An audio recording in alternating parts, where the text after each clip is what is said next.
own company. I make 12 bucks an hour, but that's all I need. I live in a small apartment on a quiet street. I don't go out too much, I like to watch TV. I can't afford a car, I use public transportation. I don't mind, I read till I reach my destination. Sometimes a newspaper, sometimes a book. The amount of money I save, this shit is off the hook.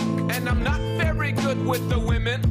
I'm a pretty shy person and I'm average looking. Last time I had sex was in 2003, and I'm ashamed to admit, but it wasn't free. I'm just a regular, everyday, normal guy. I get nervous in social situations, motherfucker. I'm just a regular, everyday, normal guy. I get constipated once a month, motherfucker. I'm just a regular, everyday, normal guy. And I make pretty good spaghetti sauce, motherfucker. I'm just a regular, everyday, normal guy. And I get scared when I go see the dentist. I'm the Pauly Shore of everyday life. Oh no, you didn't. The Pauly Shore of everyday life.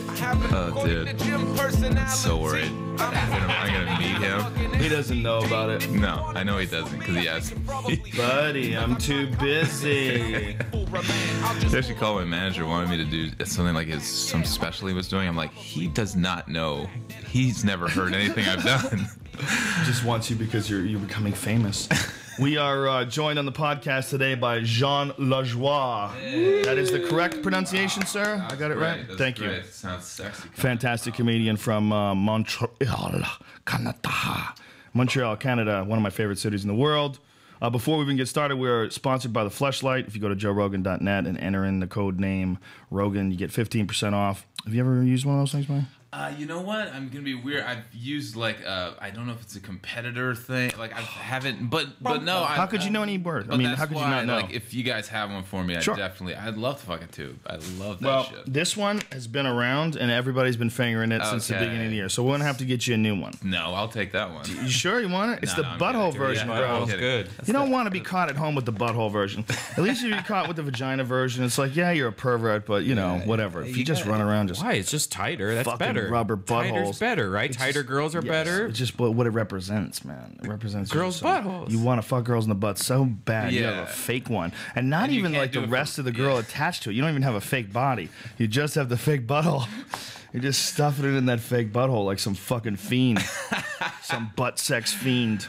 Oh, way to sell them, man. Yeah. Way to sell them. It's a fucking fantastic thing, though. Here, feel it. I can imagine. You feel what it feels like. Put your finger This one no one has had sex with. A couple dudes have fingered it. Yeah. I think Eddie Bravo might have licked his finger before he stuck it in there. Oh, yeah, I did. Weird, right? Dude, I'm not weird about it. Like, I would fuck. Like, I don't care. Like, what's sadder, me fucking this or fucking my hand? It's shit. Exactly. It's a weird thing, though. It's most certainly absolutely embarrassing.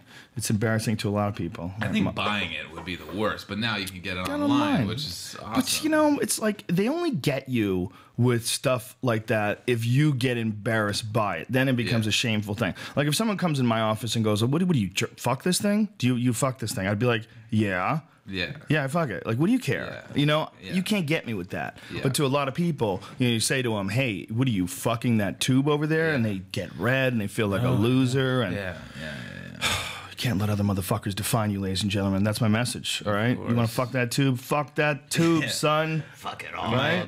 My cleaning lady just, like, she comes in and, like, I have shit, you know, that I don't tissues and shit. hide. Well, not even just like stuff, you know, some fun toys that I use with, you know, some like dildos friends. And shit. Yeah. God damn, my man goes deep. No, like, my cleaning lady, I love it. She's like, she'll clean my plate and just she'll be like, oh, she'll find them and just put them on top of a dresser.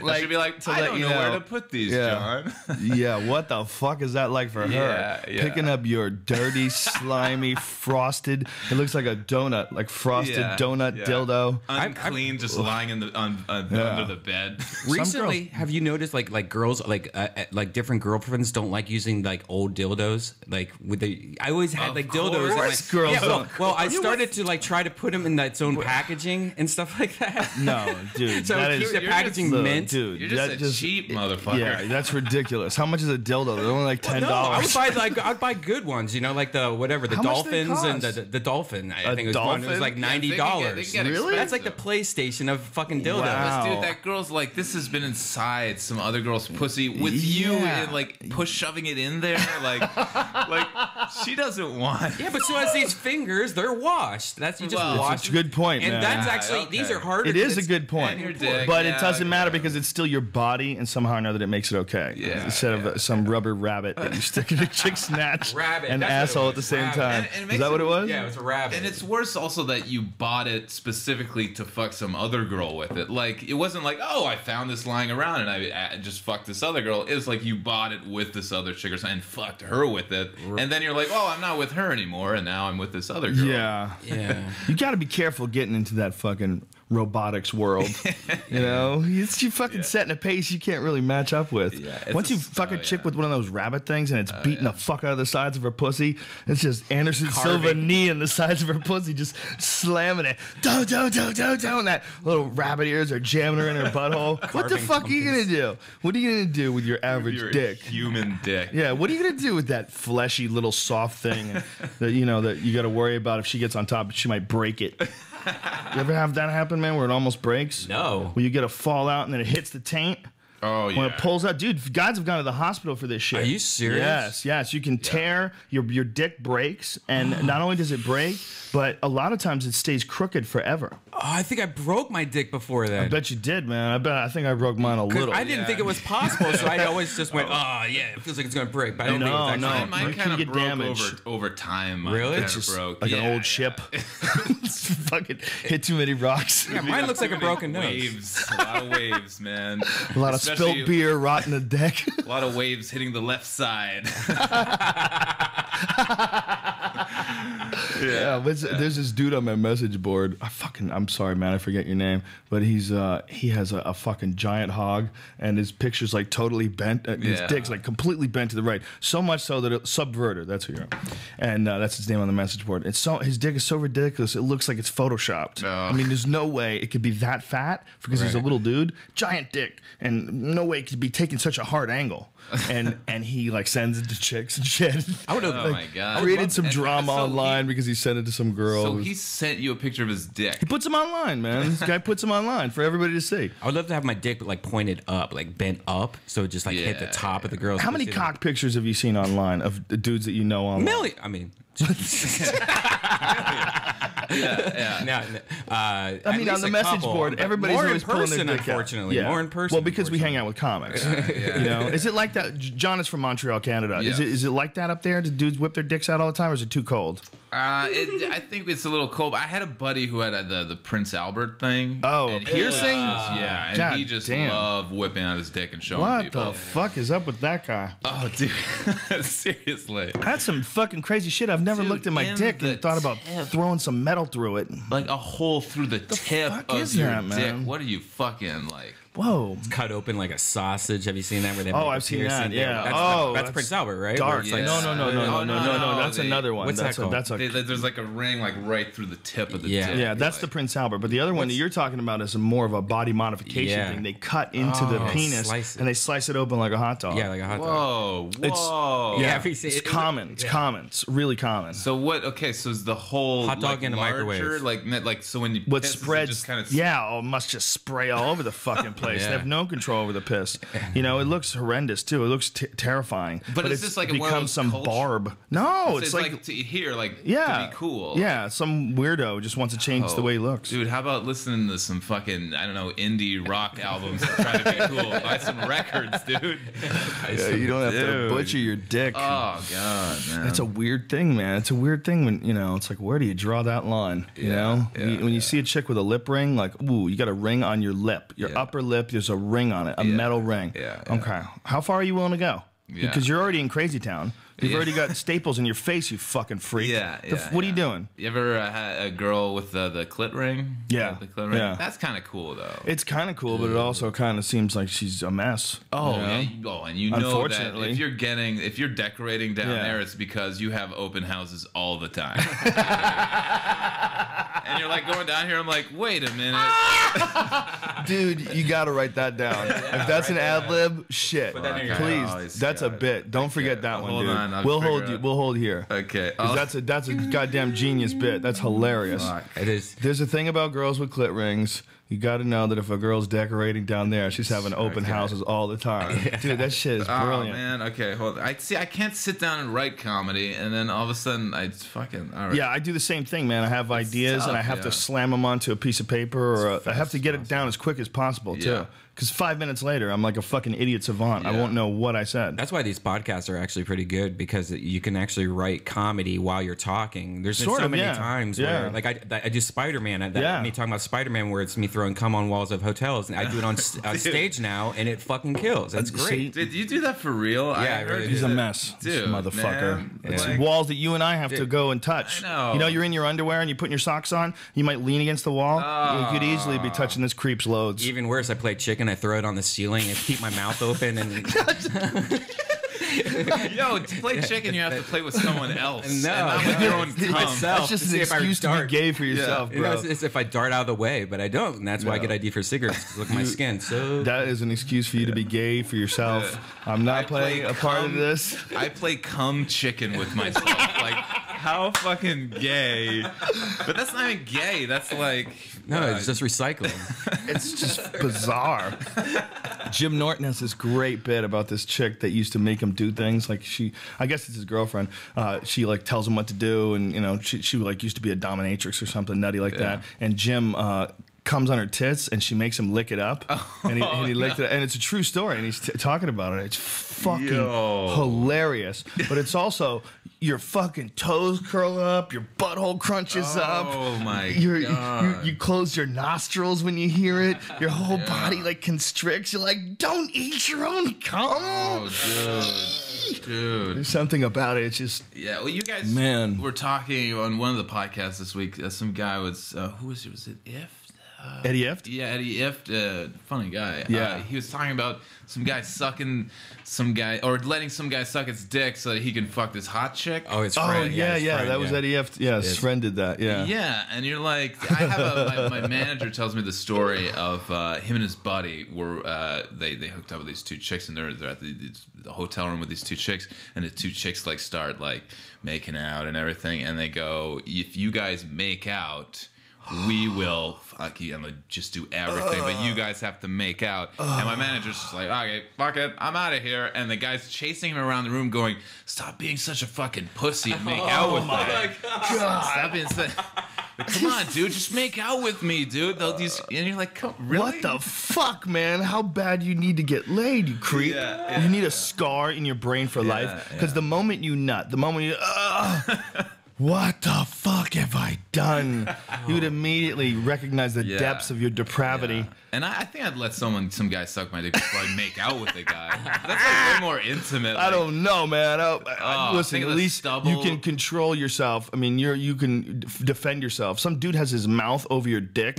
He could just clamp down on that thing at any moment, and that's the end of your dick. Yeah, that's true. Fuck all that, How do people man. on Saturday Night Live do it then? Because so many people they suck dicks on Saturday Night Live. What the fuck are you talking about? I mean, like everybody does that. Everybody sucking dick on Saturday Night Live? They make out with each other and shit, right? Yeah. I guess when there's a live studio audience, it's different than being in like a hotel there's a lot of guys who think it's funny to just be nutty like that. You know, that was a big thing the Hells Angels used to do in the 60s. Hunter S. Thompson wrote about it. You know, about how in that movie, the Hells Angels book that he wrote, he wrote about how they would try to freak out squares. Like when they were around like regular people, they would just start making out with each other. Big burly guys, like tongue and all. They're just... Whoa. Yeah. Dude, there's all this video of it. It's the documentary Gonzo. Great documentary, man. That was fucking narrated by Johnny Depp. Johnny Depp, yeah. Super inspirational. Makes you want to write, and it makes you really appreciate his whole outlook on things. I mean, and also recognize him for real. Like they didn't try to make him look like anything other than what he was. Like flawed. Brilliant but flawed, crazy all over the place. But look what he produced. You know, it was like one of those things. Yeah. But it was also like, look how he fell. Like, look how it all fell apart for him. Look how his, his whole life and career. Near the end, when he said all the uphill battles he's had to. It's scary shit, man. Because as any artist, I think we all look at ourselves and you look at what's your eventual take on this going to be? Like, what's your body of work going to be like after 20 years or 30 years? And at the end, are you going to still be enjoying enjoying this? Like, look at this brilliant guy. Like, what did he do wrong? Like, why was some of his shit so good? Some of the shit that he wrote. Fear and Loathing in Las Vegas is still one of my favorite books. Just a fucking mad, crazy book, you know? But this dude and his friend just dropping acid and just fucking people over on hotel bills. And, I mean, it's a great fucking book. It's just, it's alive. You know what I mean? It's like his writing, there was some shit in there that was alive. And it's not everybody can do that. I don't know what it is or why a person can or can't.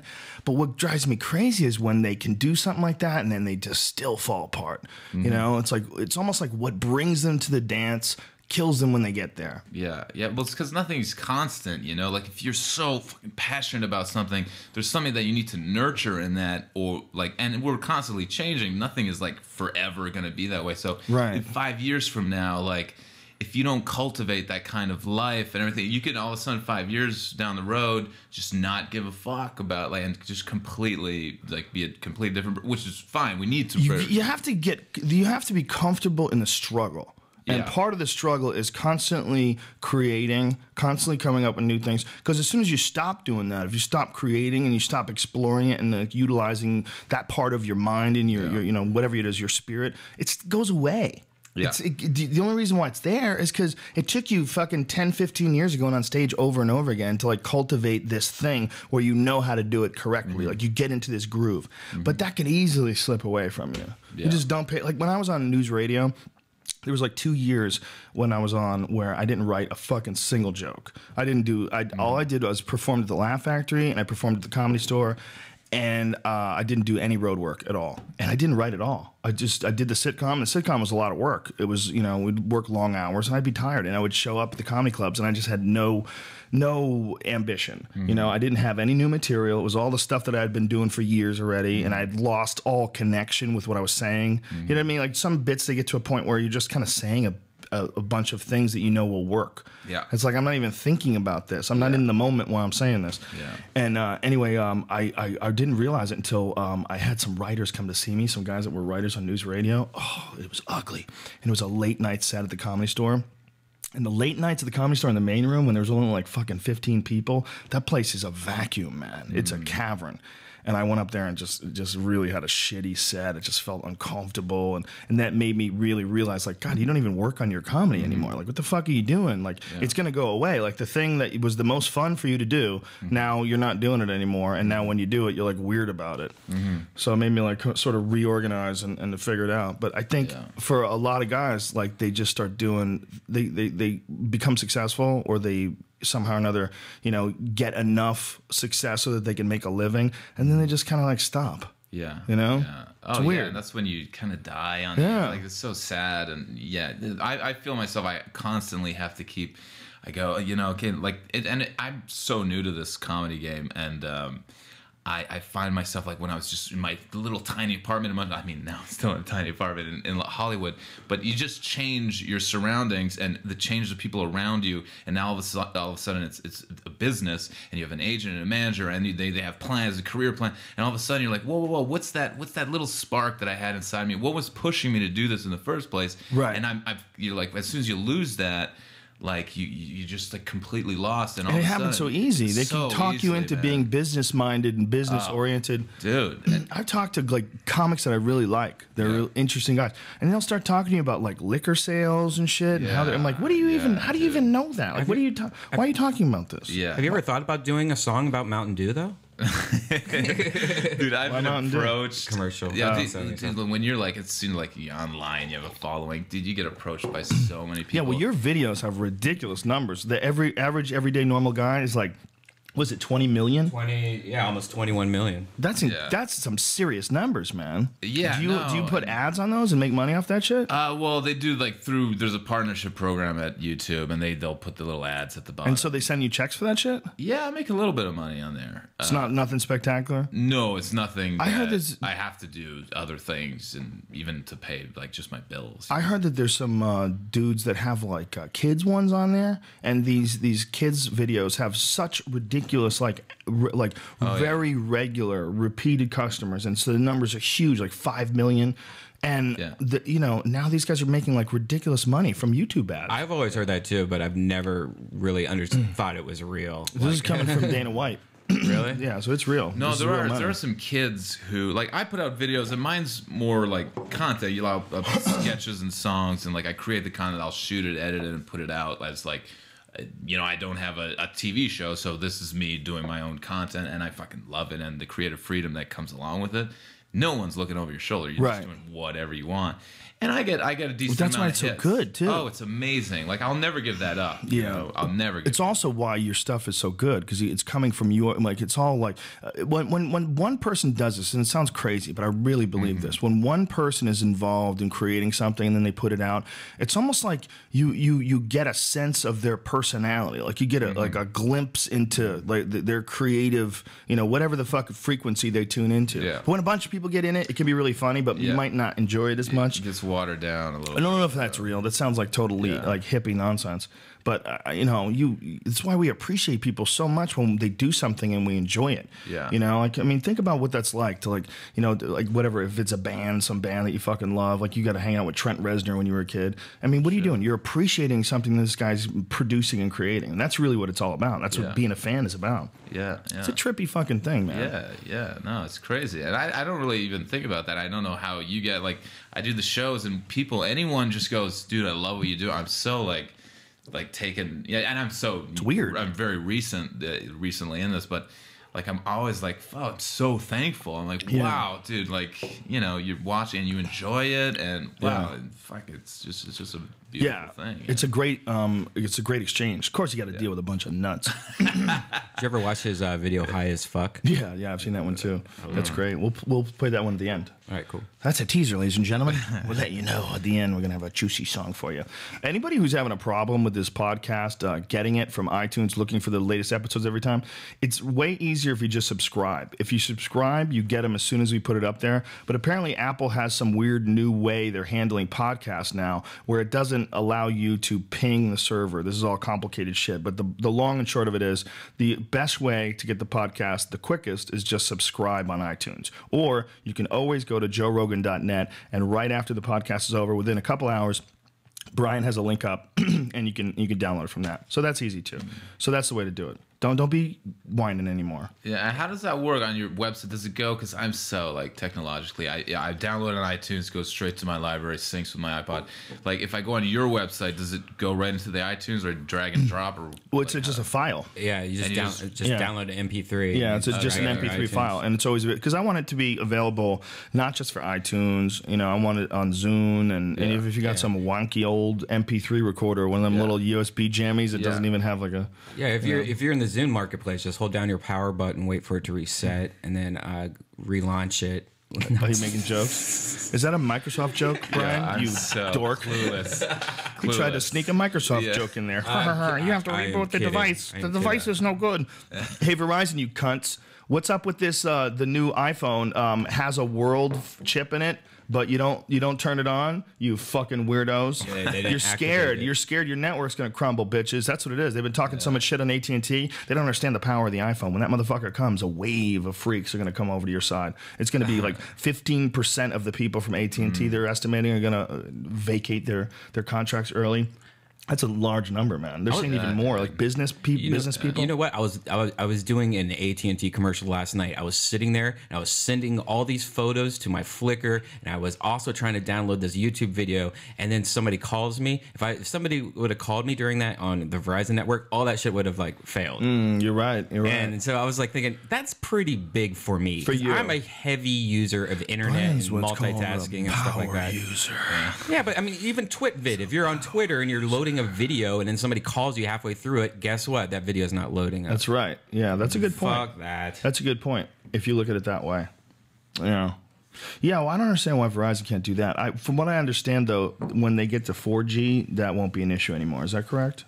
Yeah, 4G won't have. So that problem. 4G, even though it's CDMA as opposed to Verizon's network's good, but it's actually just older, like an older technology. And it's called CDMA, right? Yeah. And it, for some reason, even though it's older technology, it penetrates deeper into buildings. Right? Yeah, I guess that's one of the there's so it gives you more cancer. It gives you better cancer. Right. But I got a new title to my book. It's called "If You Get Cancer from Your Cell Phone, You're a Fucking Pussy."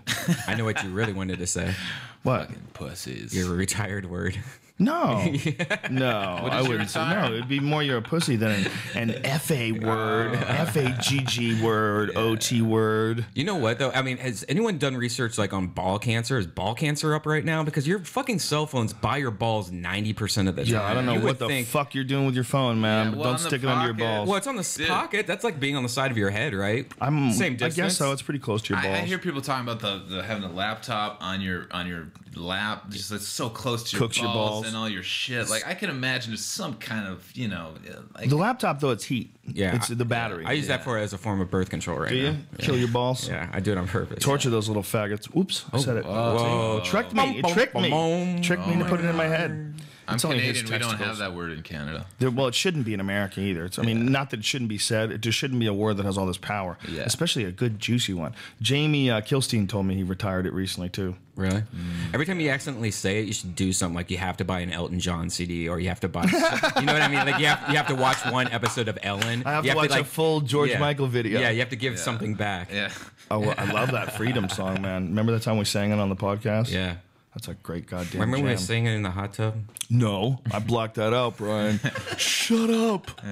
Shut up, Brian. So are you? What the fuck, bro? So are you touring? Do you do? Yeah, I mean, I've been touring quite a bit for the past 2 years. I took a little break because I wanted to write some stuff and do some more of the internet stuff. But when you do it, like go out for a weekend, come back? Yeah, I started doing that. I have Minneapolis booked. I'm so bad. I don't even know my dates, but I have some Minneapolis in like March or April. And what is it? What's your website? Yeah, let's check out the website. He's got a cool website too. Michael Keaton's on it. Yeah, it's jonlajoie.com. And spell that motherfucker. Yeah, good luck. JONLAJOIE. Or just go to like YouTube and like Google like and just search show genitals. I'm sorry, go ahead. Have you ever thought about just changing your last name like John L.A. or something? Yeah.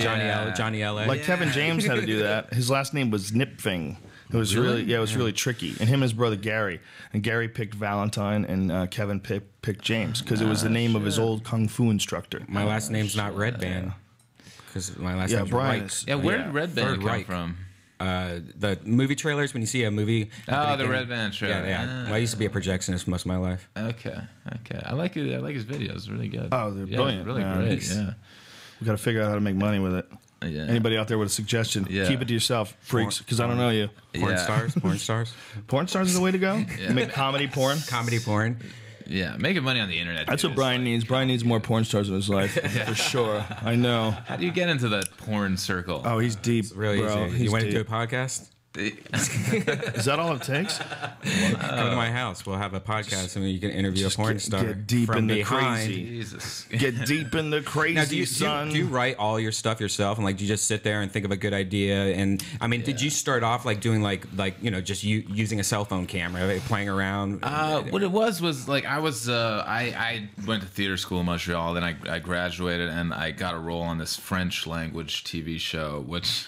It was, it was cool. It was great. I appreciate it's a great job and everything, but it wasn't really what I wanted to do. By the way, how much does it help with chicks being bilingual and the other language is French? Quand on parle français, les filles. You must seem so sophisticated, especially if you know something about wine. That's all you need. I mean, so many girls, you just trick them so quickly. Dude, you can know nothing about wine. All you would have to do is just start talking about the area of France where these grapes are grown, and that bitch should get all moist. Yeah.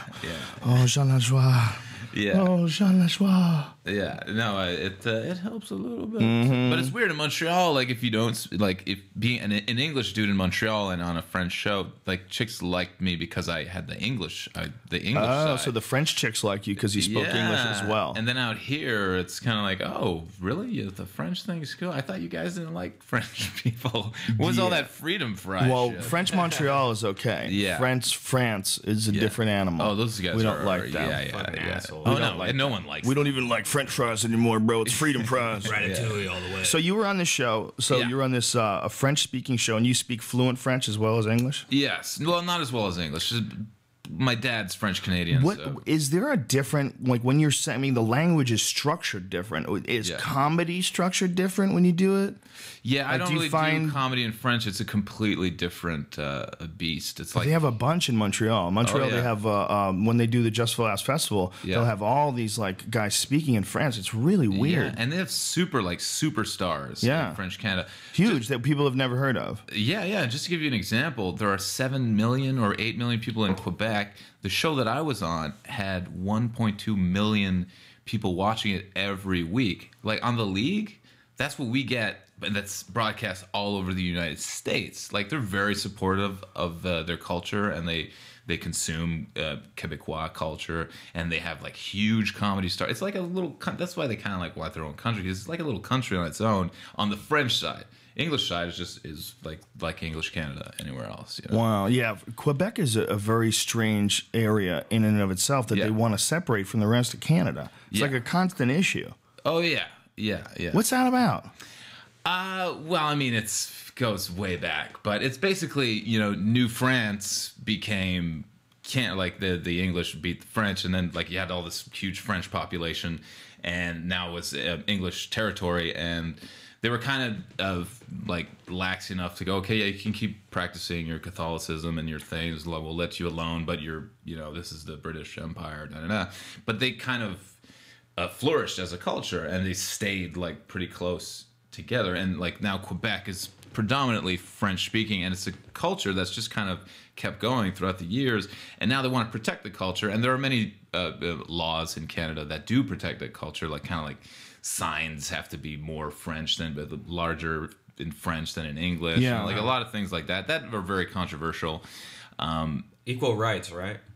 Well, it's just that you have to have it has to be in French at all. Like you can go to Chinatown and there's some shit that has nothing in English on it, and that's okay, right? Right. Yeah, I don't feel. No, well, that's ridiculous. No, I know it's very controversial, but there are many things that they're trying to protect, because the fear is basically that 100 years down the road, the French culture is going to go away. But I mean, things change. Guess what, man? What are we going to do once we start reading minds and we, can travel through time? Yeah. We're still going to have to talk French, you fuck. Is it that important? Goddammit, you're slowing down evolution, cunty. Yeah. If the language dies, it dies, man. What the fuck isn't what you mean? Is that what it's? That's what's supposed to be important, right? Your intent, not what the way you fucking say it. That's stupid. Language is neutral. It just expresses. They don't want their language to evolve. If it gets absorbed, it gets evolved. That's what happens. Sorry. Doesn't mean it's bad. No, I'm not. Right, Brian? God damn it. I'm going to get shit for this a little bit. So From the French? I'll just go, I'm not going to. No, because I know I've worked how important it is? Especially like artists on the French side, I've worked with quite a bit, like on that TV show. Right. Most of them are sovereignists or separatists. Whoa. Because they probably know they wouldn't survive if the full country could hear them. They want to stay in one area and only speak French. I'm gonna stay neutral. Goddamn non-competitive motherfuckers. On this topic. Listen, I love Montreal and I love French Canada. Don't get me wrong. That's not what I'm saying. But as a human being, I don't like getting attached to anything, man. Yeah. Especially getting attached to the way you say things in certain language. Who gives a fuck? And everybody's like, someone said that to me, man. You're not careful, man. Fucking English is going to be the second language, and everybody's going to speak Spanish first. I go, well, then I'll learn Spanish, you fucking dummy. Guess what? That means guess what, stupid? It's not going to happen within my lifetime. And if I grew up learning Spanish instead of English, does that really make a difference, goddammit? Yeah. Of course it doesn't, you fucking stooge. It's what you're thinking is what's important. Yeah. It's not what language you think it in. That's dumb. It's better if we all have one language. Let's get rid of, we got rid of Latin, okay? Can't we get rid of Chinese? Let's do this. Kick that shit out. You guys know how to say English things. Chinese is going anywhere. Come on, get rid of it. That'd be the ultimate if a president got into office. It's like, first of all, everybody's got to fucking learn English. Done. All right? You want to really communicate? It's real simple, okay? We'll learn English. We won't bomb you. You learn English. Is that a deal? The fuck? Is it so hard? And no secret languages. Kill all your other languages, because I don't want you to be saying some shit that I don't understand. Okay? When I was the new president. When I was 17, I was on spring break. That's fucking president. But the problem is there's fucking a lot of dudes that are listening to that going, well, fuck yeah, man. He's got a fucking good point. We do have all the bombs. Fuck all those brown queers. All those brown queers in Quebec speaking French. It's a trick. Well, all over the world, all of them. Anyway, fuck even English if the Spanish win. I'm on the Spanish side. I'm whoever's winning. I'm with evolution. Goddammit. Hell yeah. If Mexico comes over and takes over America, well, I guess we should have made cocaine legal. You fuck. Yeah. Look what you did, stupid. The fucking Mexican gangsters take over the country. They realize how soft we are. We're creating a whole nation of savage killers down there. You know, have you seen those video footages from Live Leak where the 12-year-old hitmen are fucking torturing people before they kill them? Yo, I mean, that's right there. You can drive there. This is nuts. The fact that we're not dealing with that, we should be in fucking Afghanistan. It takes like 12 hours to get there on a plane. Shouldn't we be right next door where everyone's crazy, where they're cutting people's fucking heads off and selling coke? God damn, motherfuckers. Yeah. How about on Hollywood fucking Boulevard? No, the Mexicans are mad at me. The French Canadians are mad at me. Yeah. I'm trying to piss off everybody today. Okay, who haven't you? Are they gay? We already said faggot. Yeah, I did. So they're mad at me too. Everyone's. Verizon's French Canadians. You know I love you. I love you and I love your poutine. I love the Comedy Works in Montreal, that little club. I did it last time I was in Montreal. Great little club. Fucking great, man. Yeah. You know, Montreal always confused me because I lived in Boston and I had this cold weather douchebag theory. I was like, well, the reason why Boston people are so douchey is because it's cold as fuck up there and you get angry like 6 months out of the year, you know, massholes we call them.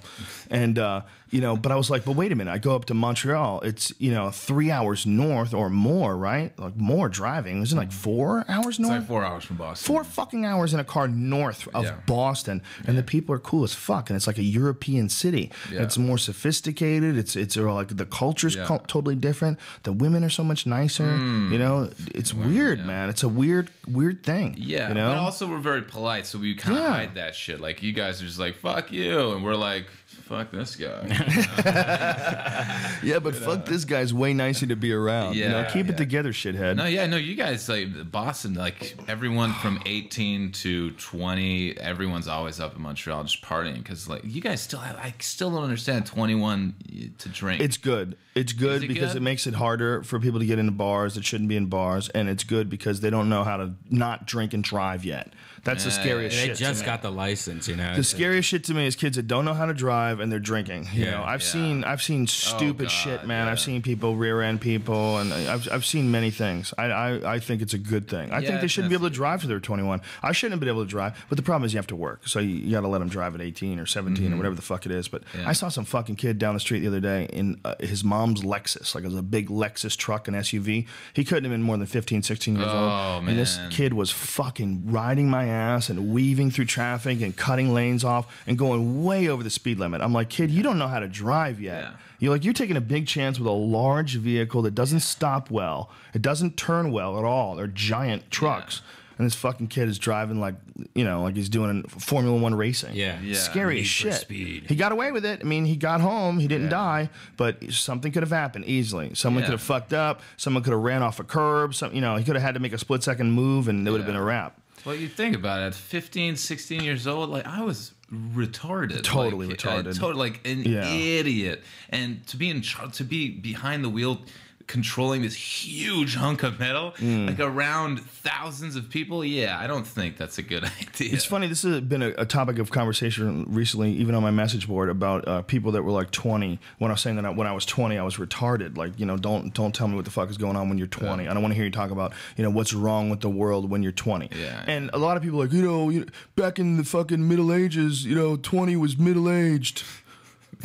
Like, you know, we could try and don't discount my opinion because I'm 20 years old. I totally agree with that. Do you have 10 kids and have you killed 15 people? Right. No, you're not like you're not the same person. You're playing World of Warcraft in your mom's basement. You're not the same 20-year-old. And it's not to undervalue your opinion or your observations. You might be very intelligent. You might have some observations that are very valid. It's not saying that. It's just saying the fact that you're even confident enough to want people to listen to your opinion at 20 shows me you're on the wrong road. All right, just stop being cocky. You should be like just asking questions and looking around. All right, just jumping in and trying to force your opinions on when you're 20. You don't really know that much. You might have some information, but man, you look back on what you were like when you were 20. There's no 20-year-old that is going to be able to stand on television with a microphone and tell the world what needs to be fixed. You know, just fucking stop, dude. It's a developmental cycle. All right, you're very confident. You're very intelligent. Congratulations.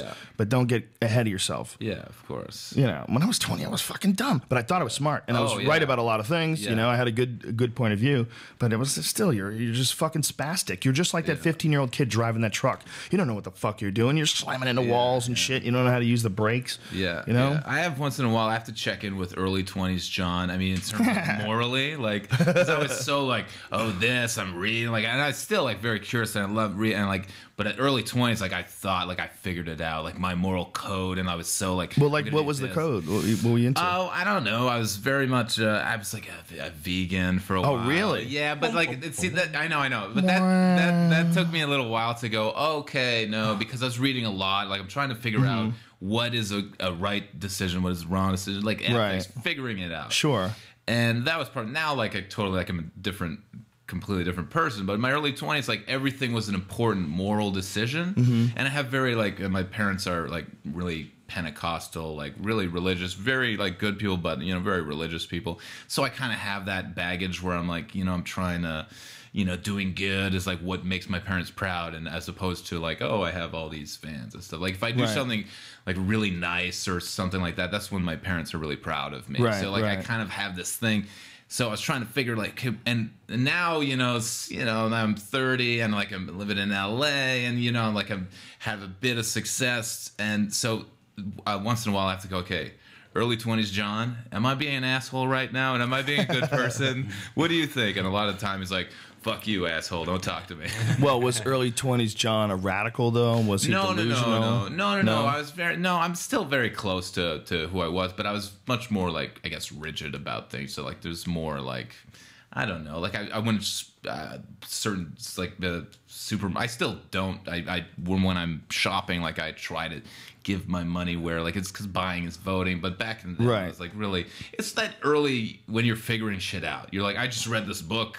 Naomi Klein's, you know, whatever the fuck it was called, and I'm like, okay, I get it, and then you know, you try to like be, I don't know, everything's kind of black and white. When you realize you get older, you're like, oh, it's just all gray, and you try to figure it out. You try to be a good person as much as you can, and try to approach things with love and all that kind of stuff. Yeah, it's very tricky. You know, the eating of animals thing is a really very controversial subject, and I know a lot of people that have a lot of different opinions of it, and they're all very, very like adamant about how they are. Like the people who eat meat just really want to justify it, and they get super aggressive about it. And you know, the people that don't, I mean, I've had some annoying motherfuckers on my message board that want to talk to me about eating animals. Like, don't, dude, just try being, and like go on and on and on, just trying to shove it in your throat. Like, god damn, you annoying fuck, you socially retarded dunce. Whatever you're doing is gonna make me not want to do it. Do you not get that? When people like say annoying shit like that, and like you're gonna make a mistake, you know, think of karma. Fucking think of kicking you in the dick, stupid. Oh, dude. Get away. Get away with your nonsense. Everyone hates those Those people. beans are alive, you fuck. Okay, those beans you're eating, they're screaming as you bite down on them. You boil them, they're dying in there. They're rotting in boiling water. That lettuce screams in agony as you rip it from its fucking mother. Fuck you. Fuck you. That's life too, stupid. It's like why is animal life more important than plant life? Because we're semi-related, you know? But that's fucking stupid because you step on bugs all the time. We're convenient shitheads, all right? And the funniest thing is that eating meat and the animal proteins helped us develop like our and come to the point in our consciousness of where we are, because it helped develop the brain rapidly, which is the funniest Well, that's thing. Actually a controversial theory. Is it? Yeah, because it doesn't work that way with other predators. I mean, jaguars don't have big brains. Yeah, that's true. You know, and by the way, that theory I believe was formulated before they realized how many monkeys chimpanzees eat. You know, they didn't realize how fucking ruthless and violent chimps really were until they started doing some studies. I forget the guy's name who ran the show. It was like a BBC show, but he was the first one to get footage of chimps eating monkeys, and I think that was in the 90s. So I think these ideas that they had about that, there's two other theories. One of them is the throwing arm, and that when people develop the ability to throw things, that sort of like kicked off our evolution, because we started killing things that were far away from us, and we started getting better at hunting, and we thrived, and as we thrived, we got a little bit more confidence, and we started like thinking about things more. It's like that the more calm you can get, the more control over your environment, the more you have free time to think about shit, because you're not always fighting off jaguars and all these different things. So we figured out how to do things like throw spears, throw rocks, you know. That's one theory. That's another theory. The other one is psychedelics. The other one is psychedelic mushrooms. And that's the most controversial one, but really the most fascinating one. And it's Terence McKenna's stoned ape theory. And this theory is that somewhere along the line, and this is the undisputable fact, somewhere along the line, the human brain size doubled over a period of 2 million years. And that is, in the entire fossil record, the most confusing thing. Like, more than anything. Like, they're like, well, how does this happen? Like, it's weird for any organ to grow double the size. But the most spectacular organ as far as creating things on the planet is, in no question, the brain. The human brain is, I mean, we alter our environment. We create nuclear bombs. I mean, beyond a doubt, it all happens supposedly inside this area, and this area doubled in 2 years. Well, it's coincidentally also the same time that the rainforest receded into grasslands. There was a climate change, and Terence McKenna's theory is that monkeys were forced, or lower primates were forced, to come out of the trees and experiment with new food sources because the rainforests were gone, and these animals that were in this once lush tropical environment had to adapt to this new environment. And one of the things they did was there was a lot of cows that were eating the grass, and they would flip over cow turds looking for bugs, and that's the best place for cubensis mushrooms to grow. So these cubensis mushrooms would grow in this cow shit, and these chimps and there's whatever the fuck they were, you know, lower primates, Australopithecus, whatever the fuck it was, they would eat these mushrooms. And the idea is twofold. One, that there was a direct increase in their ability to see things, because when you eat psilocybin, especially in low doses, it increases your visual acuity. And the other thing was that it would give them this sort of community, like, loving atmosphere, protecting atmosphere, and that would also aid in their less conflicts. The less conflicts that they had would aid in their innovation, you know, just like with the other thing. And also, they would start having psychedelic experiences, and in large doses, these psychedelic experiences would slowly help them evolve much, much quicker and sort of figure things out that they maybe not have figured out. And the idea, the really weird part of the idea, is that they think, and this is all McKenna and a few other psychos, they think that what mushrooms are is some sort of an alien intelligence that has come here from an asteroid. Because the reason for that is there's nothing that can survive in a vacuum better than spores. And we know that a bunch of shit has come here on asteroids from other planets, like DNA or excuse me, amino acids and the stuff, the building blocks for life, and water. Water comes on comets and asteroids. And we know that spores can survive in a vacuum. And the idea is that somewhere on some other planet, there was some type of a spore, and it came here on an asteroid, landed, and the way it communicates with people is you eat it. And that this is what caused human beings to evolve out of monkeys. I mean, it is one of those 5 bong hit, stare at space, and think it through for like 10 hours. At first, it sounds totally ridiculous that mushrooms are silly. Like, you know, but is there like, I mean, like, if he's one scientist or whatever that thinks that there's, well, he's not even a scientist, really. I mean, he was a scholar. I mean, I don't know what he was. The ethnobotanist, I think, was his his chosen. So, like, study. if you ask any of the other thousands of scientists that would know that anything close to what he's talking about. When they think, all right, he's very high. Yes, sure. Well, first of all, you have to realize that as a scientist, first of all, getting behind anything that advocates a completely new direction in evolution, and one based on psychedelic mushrooms, illegal drugs, that's a tough fucking sell. So most scientists would never choose that as a point of study. It's just, is it that, or is it just like, no, come on? Could be that. It could be that too. But it's also, they discount the idea that mushrooms could be some sort of potential human evolution tool. They discount that because it sounds ridiculous that an illegal drug could potentially aid in your evolution. And most of them are ignorant of the experience itself. I mean, maybe some of them have fucked around with it, had a little bit, but to have a real full-blown psychedelic experience, I guarantee you wouldn't discredit it. So what if these monkeys, instead of like taking the cow turds. They took one bite. Were like, ew, this is gross, and they told their friends, no, it's don't eat food, this mushroom. dude. Come on, man. They eat bugs. They eat everything. but that's dumb. That's dumb because if they don't they've eat those observed magic mushrooms, this whole theory makes no sense, right? Right, but they do. They've observed them eating mushrooms. Back a long time ago? No, all monkeys now eat them. You know, a lot of animals like target psychedelic substances, like reindeer target the Amanita muscaria mushroom. In Siberia, they're famous for it. They'll like knock people over to get to mushrooms. They fucking love them. My dog used to knock shit over to get to my weed, man. My dog really weed. Wow, that's like so I'd crazy. smoke and I'd leave like little butts, and he'd just go. And I'd come back and be acting all weird and look in the ashtray. It's just like all empty. I'm like, motherfucker. You know, it's this subject is a very controversial one because whenever you, a lot of people have a very strong opinion against this idea, and they're just like, that's ridiculous. That doesn't make sense. You know, mushrooms. Like, think about what the fuck mushrooms do to you. If you've done it, if you've ever done it, you know what they do to you. It's fucking crazy, beyond description. Your whole world changes. Everything around you becomes interlocking geometric patterns that you can see through to infinity. Just that experience itself. What the fuck is happening? Why is it so powerful, and why it's so unanimously positive? Like, and for why does it do that to your mind? Your what's going on? And if it is an agent of evolution, poisoned, right? Are you? No, but you're not being poisoned. The LD50 rate for psilocybin mushrooms is like fucking 50 pounds or something. That's like what you have to eat to kill half the people. It's ridiculous. It's like you can't die from it. We're talking about like hundreds of times more than the effective dose it would take to kill you. You'd have to be a total idiot to die from mushrooms. Right. I mean, it's like, and you'd just probably throw up anyway. Unless there was some. I don't think anybody's ever died. Unless there's some toxic mold that was on it, which is very common in mushrooms. Or not only that, mushrooms that look like psilocybin mushrooms, but there's some other fucking one that completely jacks your system. Right, but that's the problem with anything. Like, you could say, there's no mold on these mushrooms, you're not going to die, and there could be mold on those mushrooms. Well, guess what, dude? You're supposed to be buying, or not buying them, you're supposed to be eating them right out of the ground. They're supposed to be legal. You know, this is all a subject of what we're doing to like food.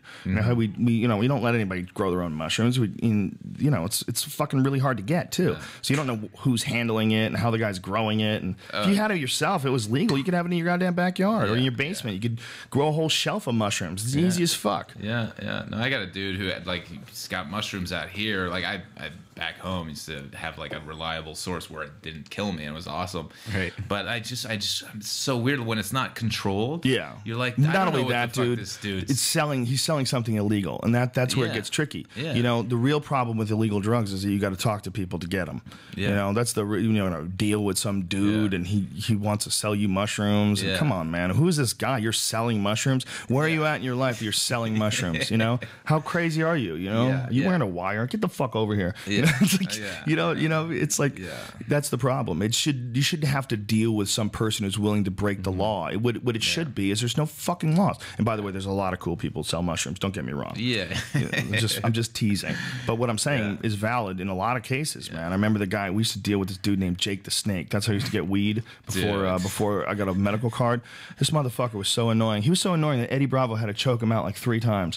He couldn't believe that Eddie could choke him out. He's like, man, if it was a real fight, dude, I'd kick your ass. And so Eddie's like, come on, you act like an asshole. And the guy's like, I'm telling you, man, that jiu-jitsu shit ain't gonna work on me. And Eddie's like, okay, let's go out in the yard and let's fight.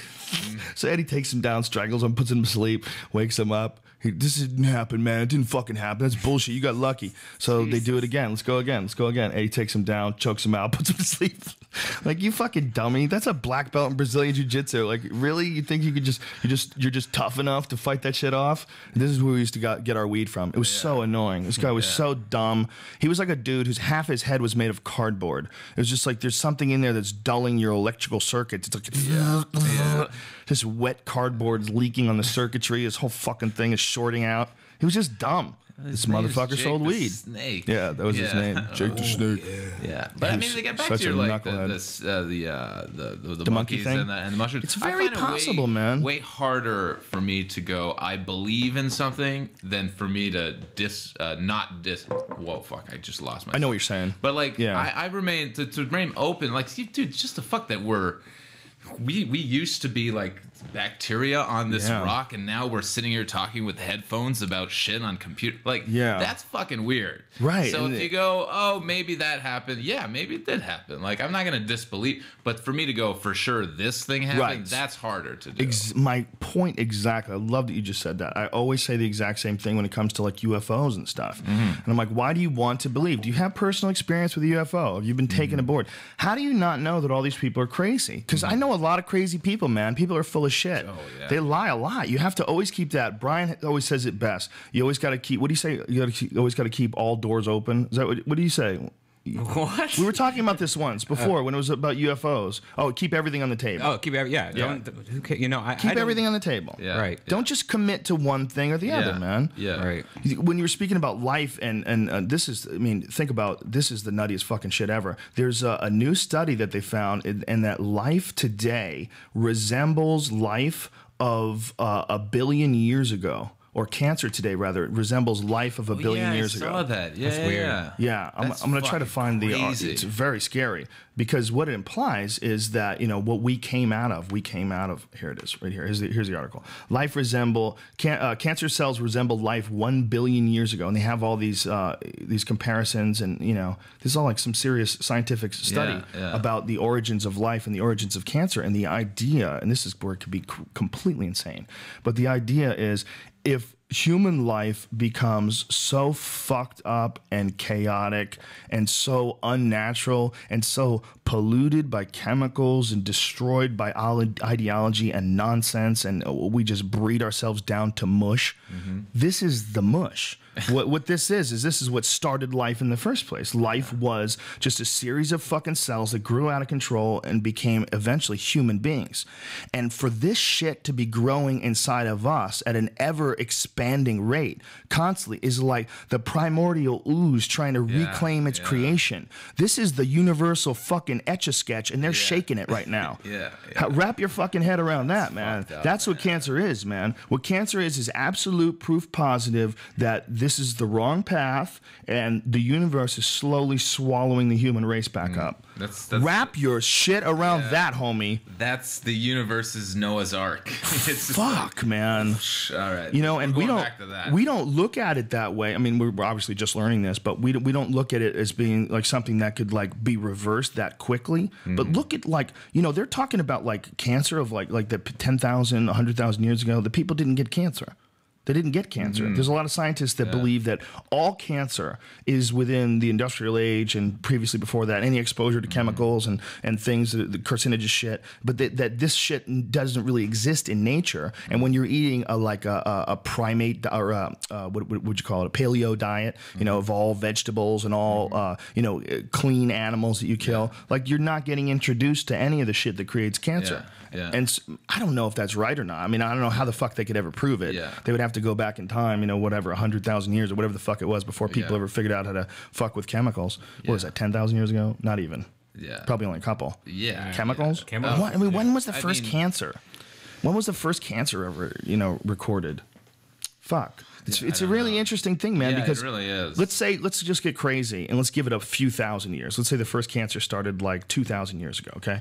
If that is the case, think about what a short period of time that is. 2,000 years to today, and you compare how much more people have cancer now and how many more people are around now than before.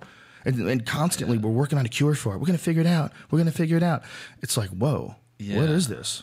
What the fuck is cancer? Like, that's the life. It's life growing out of control. Exactly. I mean, and the way to get this is the crazy thing about life growing out of control and cancer. The way they kill it is they fucking poison the shit out of you. They poison the shit out of you, and they hope that this thing dies before the host does. And that's what chemotherapy is. That's terrifying, man. That's a terrifying notion. It's like you have a parasite inside you, and we're going to slowly bring you to death's door, and hopefully it'll kill the parasite.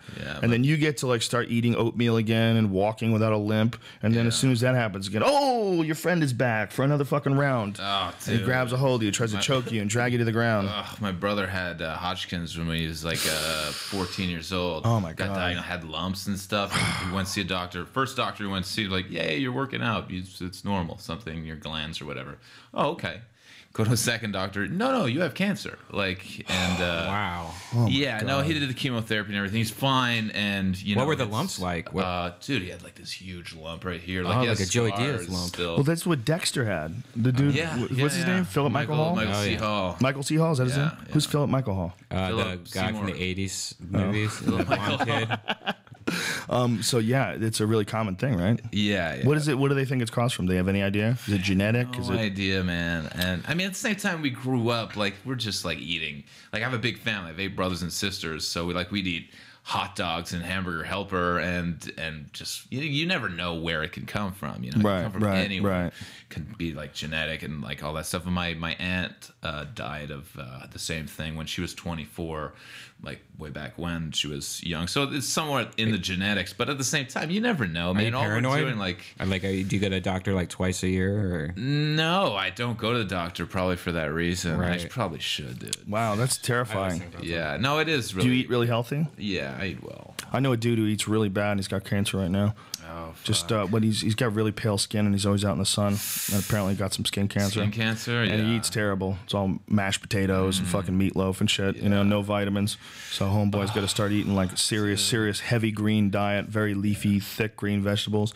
Whenever I do that, man, whenever I get really heavily into like eating salads, like big salads every day, I really feel way better. It's really amazing. Yeah. It's like most of our food is so fucking like dead. Yeah. You know? So, like you can get something. There's something out of eating plants, out of eating live things. You know, you really do get something from it. You know. Yeah. But the scary thing is you gotta get fresh and you got organic and like in Montreal, like I just went back there last week. It's snowstorm. Like nothing fresh is growing there naturally. So everything's imported from all around the world, sprayed with if you're not getting organic and fresh, like the shit's been in a freezer, it's sitting in chemicals. You gotta wash your lettuce. Like my brother worked at a fruit and vegetable place. He said they used to take the celery out. You have to wear gloves when they'd unload it from the boxes and put it in the front because he'd get burns on his hands from the chemicals that were on the celery. Think about that shit. You're putting that in your body, man. And how long do you have to wash the celery for that shit to get off? Right. How long would it take before he started getting burns? Oh, he said you learn right away, you handle it a bit, and it's just the chemicals, especially on celery for some reason. Fuck, I love celery, man. I make celery juice all the time. Yeah, well, if you get, then once again, organic and fresh. I do, but still. I've heard a lot of organic is bullshit, too. They label it as organic, and it's not really organic. Yeah. What does organic stand for? I mean, what is the actual definition of organic? Does it mean no chemicals, no pesticides, no genetically modified? I think that's what it's supposed to mean. It's supposed to mean that. But as we know, like, if you watch, like, those documentaries, like Food Inc., like, it's just the genetically modified, this shit's, like, flies all over the place. That's nuts. You can't, like, well, that's what's really crazy about genetically modified crops is how they affect other farmers have gotten sued because the shit flew through the air and landed on their fields, and they found their these crops, and they'll do a test on them, and then these guys have to go to court, and they want money from them. It's like it's the most evil shit ever. Monsanto is one of the most evil corporations ever. Man. By the way, and there was some fucking thing online about them buying Blackwater. I don't know if they did. I don't know if they did, but there was like people were like, "This is the end of the world. Like this is like the most evil organizations ever, and one's gonna buy the other, and they're gonna become one massive super evil organization." Dude. Could you imagine? They want to fuck over the whole world. They want to take over the food industry. They want to make sure that people have to pay them for their crops. You don't own your crops. You don't own the seeds. You can't replant the seeds. And we got an army. Dude, we got an private army that will do anything we tell it to I need to find out if that actually is still happening. Dude. Or if it was bullshit, or if they just hired him for something. Yeah, there's this great French documentary, Life According to Monsanto, which is on Google. People should... Yeah, I watched it. Yeah. It's crazy. What's the seed called? The one that doesn't, you have to keep buying it. It's not the shotgun. It's something like... It's a seed that doesn't, it's not a crop that will keep coming back. You have to plant it every season. I don't remember genetically modified seed that you have to the farmers are at Monsanto's mercy because they can't just keep some of the crops and these things die every year. Right, so you have to keep buying. They've engineered them that way, right? Yeah, they engineered the what's it called? Anyway, But yeah, no, they're like, you looked at it. Well, okay, here's the answer. They're hiding it because it's this is one article said Monsanto buys Blackwater. And then another article rather says Blackwater has been sold via a shell company and a pair of private equity firms. So does this mean Monsanto has actually bought into Blackwater and they're saying there's no way to know? How creepy and scary are these motherfuckers? When one of the biggest corporations that controls the food on this planet has its own private army. Do you know how crazy that is? How come this isn't being discussed? Everybody wants to talk about how many black guys Kim Kardashian's fucked. Everyone wants to talk about, gay people shouldn't get married. Yeah, this is people scary. are taking over the world and you're worried about fucking guys getting married. Well, the crazy thing is people think this is ridiculous. This is like hippie nonsense. All this fucking, what are you doing? Listen, no. This is big business is what this is. The biggest business in the world. The number one business in the world besides drugs is food. And the only reason why drugs is more than food is because drugs is illegal. Food's worth way more than drugs. Drugs should be cheaper, but they're illegal. I mean, fuck, man. But it's probably not even close anyway. More people spend way more money on food than drugs anyway, even though drugs are illegal. Even if you're fucking forget what I was saying. Like a maniac. You'd have to be off the charts. Everybody would have to be off the charts. But anyway, so how the fuck, man? How could this happen? Dude, that's so scary. It's very scary. I mean, I just read on another similar kind of thing. I just read about they're going to start selling genetically modified salmon that grows twice as big and in half the time. And you're like, and they're like, oh, we're not too worried about these salmon cross-pollination and going into the wild and of course they're going to go in the wild. You're like, you'd have no, and they're like, oh, the tests have proven that it's fine. Like there's no really idea. How long have you tested this on a generation of people? Right. No, you haven't. No one has a fucking clue. No fucking idea. They're like, oh, we tried for 3 months. No one got sick. Let's put a new species of animal that we out on the market for people to eat. There's a fish that whenever an animal comes from another ecosystem and invades as an alien, they can ruin everything, man. I think it's called the snakehead. I think that's the name of the fish. But it's a fish that I believe it's from Africa. I'm just talking out of my ass right now. I'll find out what it is. But snakehead invasion is what I'm going to look up because these fish, they started showing up in lakes and ponds and just eating everything, dude. Eating everything. Yeah, snakehead. That's exactly what it is. Jesus. Yeah, they're in. They've turned up in lakes and rivers all over the country. And it's a real big problem because they're like invincible. Do they know where they came from? Breed like a motherfucker. I'm looking for it on here. It doesn't say what country it comes from. There's a Cobra Island. Wikipedia. Let's see. It's a scary thing though, man. They just come in and imagine if you're like a guy who likes going fishing, and they're scary as fuck looking, man. They look like some fucking crazy dinosaur thing, man. Okay, they are from Africa, so I wasn't talking on my ass. So this is the fish. It looks like, look at this shit. It looks like a dinosaur. Holy shit. Yeah. It looks like a dinosaur. I mean, look at that fucking thing. That's a creepy looking fucking fish. Man. And dudes just have them for pets. I had piranhas for pets, and it was against the law because of that very reason. Yeah, but I know a dude who knows a dude. You know what I'm saying? I'm gonna get you some piranhas, yo. I had to get illegal piranhas. That's pretty badass having piranhas. Yeah. It was, but it wasn't. Throw your cat in there to feed them. What do you do? I love my cat, man. Come on. Well, how do you feed them? I feed them goldfish. Goldfish. Okay. Yeah, goldfish is what they love. Okay. Yeah, it's a trip watching them feed too, man. You can feed them hot dogs and shit like that too if you're really not into watching them kill something. But there's something so primal about watching those fucking things just attack a school of goldfish. And the goldfish, it was really a sick thing that I used to do. I used to get a bag of goldfish, and then I'd pull my bar stool in front of this giant tank. How many of the piranhas? Piranhas? At one point, I had 30. Jesus. Yeah, it was a big tank. Yo. It was huge. The tank was, I don't know, hundreds of gallons. I forget how many hundreds, but it was really big. Anyway, it was maybe over 1,000. It might have been over 1,000 gallons, I think. Whoa. I don't even remember anymore. It's been so many years. Anyways, big tank. I had too many when I had 30. It was a good number when I had 5. 5 is a good number because they get crazy and they start killing each other. Ooh. If you have too many of them, not even if you have too many of them, just one of them shows up with a limp. That's a wrap. That's a wrap, Daisy. Yeah. Even if they're not hungry, they just attack them. They just attack them and fuck them up. Yeah. So I would dump the goldfish in there, and they would look at the goldfish for a second, and they would like slowly move closer, and then one of them would go for it. And when one of them would go for it, they would just dart, snap, and cut a goldfish in half, and then the blood would be in the water, and then it was on like Donkey Kong. And then I would sit there and watch them go back and forth and chasing them around these little driftwood things and shit, and the goldfish don't know what the fuck is going on, and they're just getting cut down like a goddamn horror movie, just and they're primal, man. They are fucking savage. They're stealing dead goldfish from each other. Like one's got a half a goldfish, and the other one comes out and bites it off of his face. So after like a good like killing, when they would go nuts, they would be missing lips and shit. Their lips would be, because they would be stealing from each other, and they cut their own lips off. So they were always like these really they're creepy looking anyway, but they were even more creepy when their white teeth were exposed and they'd be swimming around this fucking tank. And a lot of people cut their lips off just so they can see the white teeth.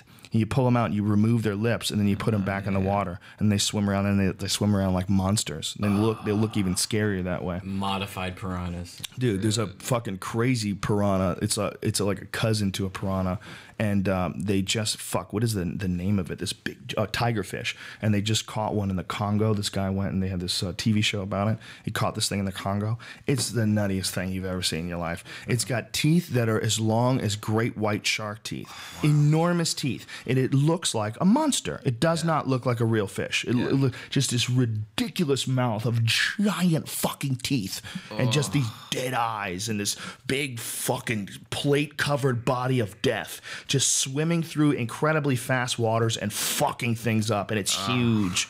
It's 100 pounds, 150 pounds. They kill people. They've bitten people's legs and shit, taking chunks out of them. You fall in, man. They bite you. If you're still in there, they're going to keep biting.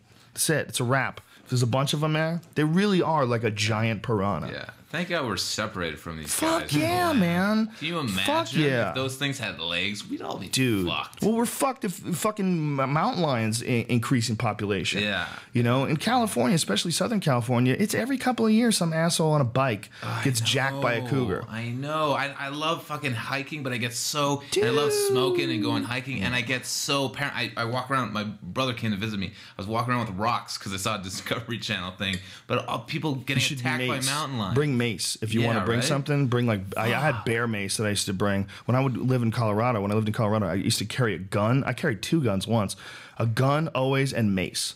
I'd bring mace because bears, you don't really want to shoot bears, man. Yeah. Because first of all, with a 9mm, you shoot a bear. Guess what? You're not going to kill him. Yeah. You're just going to make them really, really fucking mad. You know. Fuck. And Colorado doesn't have too many grizzlies. Like a lot of it was black bears, but they could. I mean, shit. I mean, they're in Montana. They're in a lot of places. You don't know. I mean, they don't have a real accurate number of how many grizzlies are out there. Yeah. And they've found a few in Colorado. It was because there was a zoo that we went to that they had 2 grizzlies that were in the zoo, and the reason why they had them in there was because they had gotten too used to people. They started jacking people's garbage, and once they start jacking your garbage, that's it. They know that that's a food source, and they never quit. They never move on to like a new neighborhood. They just will camp out and just jack your garbage every night. So it becomes an issue, and they have to kidnap them. Fuck it, man. That's when you see them out there. I mean, I never saw a bear in the wild, but I did see a mountain lion. But seeing a bear in this zoo and just thinking about this thing is allowed to roam around in the same area as you. Yeah. Like, this is a monster. Yeah. This is a giant, fucking enormous monster. Yeah. And sometimes they get really hungry. Oh. And they'll eat your kids. They'll fuck you up, man. Yeah, dude. Did you see Grizzly Man? No. Dude. You guys, the best comedy ever. Yeah. Oh my God. What's Grizzly Man? Grizzly Man is a documentary about this guy named Timothy Treadwell. Yeah. And Timothy Treadwell was this guy who was like in love with grizzlies. It was one of the weirdest things ever, man. Okay, I think really strange. And the guy was uber gay. Just really gay and completely in denial. And the way he would like face his gayness was to live in the woods with these fucking bears. It was the strangest thing ever. This guy, there was so many deep psychological issues going on with this guy. Like a bear closet. Yeah, like they interview his friends and they're like, well, he used to talk in an accent, but then he stopped. He's one of those guys. I mean, he's completely nuts. And he'd be out there, I'm the only one who's out here saving these bears. Meanwhile, the park ranger's like, you don't have to save them, all right? They're bears. No one's here. You're not doing anything. Like, you're you're crazy. You're living with these bears. You're actually endangering the bears because you're getting the bears used to being in contact with humans, and that's what gets bears in trouble. They get used to people being around because he's around all the time, and they go, oh, well, let me go just jack this dude's picnic basket, and then you got to shoot him. So what he's actually doing is fucking these bears over, right? So this guy is just out there every year. I'm here saving these bears. These bears, without me, they'd be nowhere. And they're like, he calls them, like, he has a bunch of names for him. Hello, Mr. Cupcake. You know, and the bear takes a shit, and he runs over to the bear shit. He goes, oh, it's warm. Oh, it just came out of her butt. It just came out of her butt. This is warm. It's Pauly Shore. Like, this guy is touching it, and he's excited that he's in contact with this shit that just came out of her ass. God. And I'm not kidding. And he thinks it's a magical shit. Like, he's amazed by it. This is amazing. It's warm. He actually said this. He's feeling her shit, saying that it's warm. Could you imagine if he was doing that to a woman? If there was a woman out, you know, he runs into her bathroom and fucking jacks her shit, and he's holding on to it. It's warm. It just came out of her butt. It's warm. Oh, sure. It's just as bizarre. Just as bizarre to be doing that with a fucking bear, you weirdo. Great movie. Dude, wait, is that on Netflix? And at the end, he dies. Yeah, I'm sure it is. It's Werner Herzog film. Oh, yeah. Okay. It's fucking fascinating because it seems like Werner Herzog is not in on the joke, which makes it even more interesting. It's like, this guy's a brilliant documentarian. Does he know how hilarious this is? Because it doesn't appear that he does. Because it doesn't seem like he's playing it off that way at all. And even when he talks to the woman at the end, I would love to sit down with him, like, off the record and ask him a question. I would love to go, did you know that was funny when you were doing it? Yeah. Because it's goddamn brilliant, dude. It's hilarious. It's so funny. Sounds like a great Christopher Guest movie. They deadpan everybody, too. They, like, bring in, like, the sheriff from up in Alaska. Well, I knew he was going to get in trouble up there. Like, it's like these fucking, they have these interviews with these people, and they're talking about how, like, how he had to, you know, recognize the body, and how they had to shoot the bear because the bear was still there, like, guarding over the bodies. Yeah, the guy had flown over. Oh, yeah, you have to kill him. Once they start killing people, you have to kill him. Yeah. But it was what it was the guy, they called it suicide by bear. And what happened was the guy had just decided to stay way past you're supposed to. And when you get to a certain point in time, the bears that are conscious or that are up, that aren't hibernating, are all the ones who are dying. They're all really old, and the really old bears get desperate, and they can't get any food, and they started killing their own babies. And when you see bears kill their own babies, you're supposed to get the fuck out of there, all right? Because if they're killing their babies, they're desperate as fuck. You know, they're eating anything. They eat their own goddamn babies. And he basically went back in like October and November when the bears are camping it in, and bear killed him, and took a long time. And there's a video, but there's no image because the lens cap was on, but the camera was running. And they have like 7 minutes of him getting torn apart by bears, by this one bear. And because the thing about bears is they just start eating you. See, a real carnivore, or rather a real predator like a cat, cats kill you first because they want to keep killing things, and they don't want to have to worry about fighting you. You know, the hyenas, though, hyenas just start eating. And that's the same with bears. Bears, they get you down, they just start eating. Monkeys, chimps, when chimps kill monkeys, they just eat them. They don't kill them first. There's videos of chimps screaming while, or monkeys rather, screaming while a chimp has a hold of its little body and is biting its legs off, pulling it apart, and this monkey's screaming, and it looks like a little person. It looks like a weird little person in an outfit, and it's getting ripped apart by this chimp who's just chewing on it. It's fucking dark, dude. And that's what bears do. And that's what bear did to Timothy Treadwell. Just ate him for 7 minutes until he died. Somewhere that footage exists, too. No video, man. Only audio. There was no video footage. Lens cap, yeah, but Werner Herzog listened to it, that fuck, and he didn't play it for us. Yeah. And he said, this is too much for people to handle. You need to burn this. Like, bitch, why don't you let some other people decide? Maybe you're just being a little overreactive. Well, when did he shoot that? How long ago? It's a few years ago. It's like 2000. 5 years ago, maybe. Maybe even more than that. It might have been like 2004. Everyone watches videos. Every time someone gets their head chopped off, my brother's like, yo, check out the video. I'm like, what are you Well, there's nothing nuts? graphic about it. 2005. There's nothing graphic about it. I mean, they don't really show you, but when they say the way they found out that the guy had died was that they flew in like with some supplies for him, and as the guy was flying in a plane, he saw a bear that was out, which he thought was unusual, and he saw the bodies. Like he flew over and saw like the white rib cage poking up of a guy that had just been eaten. He ate 2 people. He ate him and he ate his girlfriend too. They were both fucked up there. So they landed and they had to land with rangers and rifles and shit, and they had to kill the bear. Yeah, and the bear, they killed the bear and they left the bear. This is the really crazy thing. And then they came back like a couple of months later, fucking nothing left. Nothing of the body. It had all been absorbed. Animals had eaten it. Other bears had eaten it. The bones were all crushed up. It was incredible. They found like a couple of rib bones. It's really amazing. We're talking about this giant grizzly bear. I mean, they had photos of the bear and video footage of the bear from previous stuff that he had gotten before the bear killed him, back when there was salmon running, like they got the bear eating fish and shit. Dude, it's a giant animal. And it just...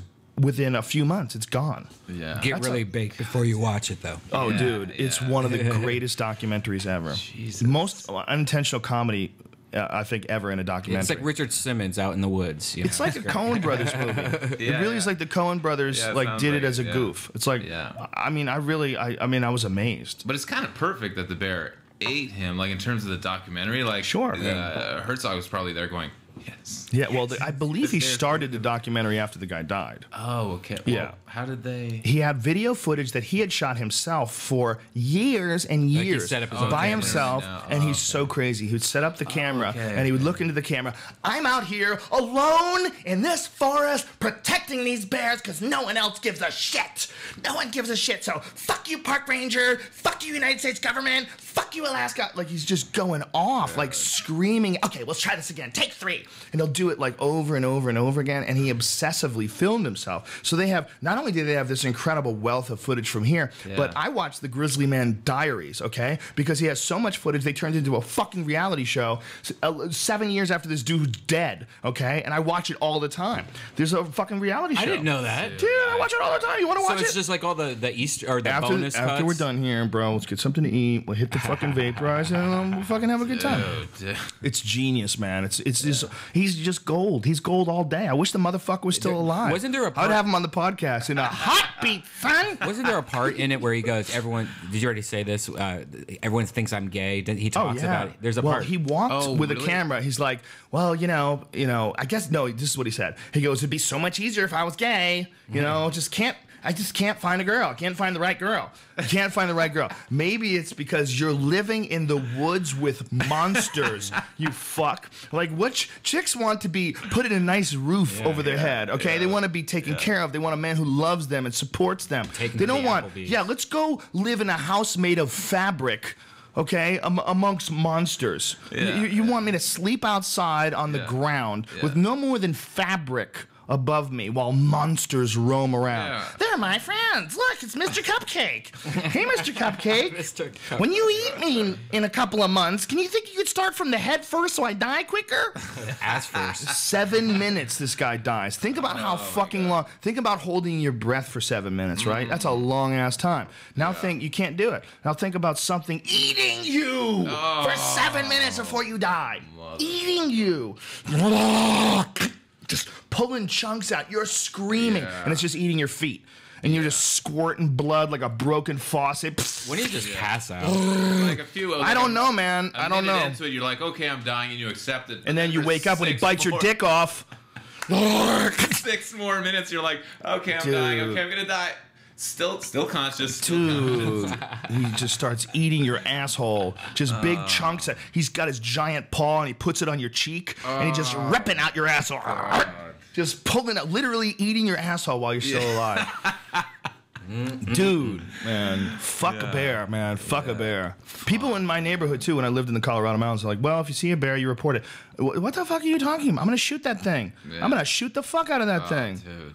If I had a rifle, not with the pistol, though. The pistol, you got to use the mace, man. Yeah. Fucking scary animals, goddammit. We need them. We need them. We need them in our woods.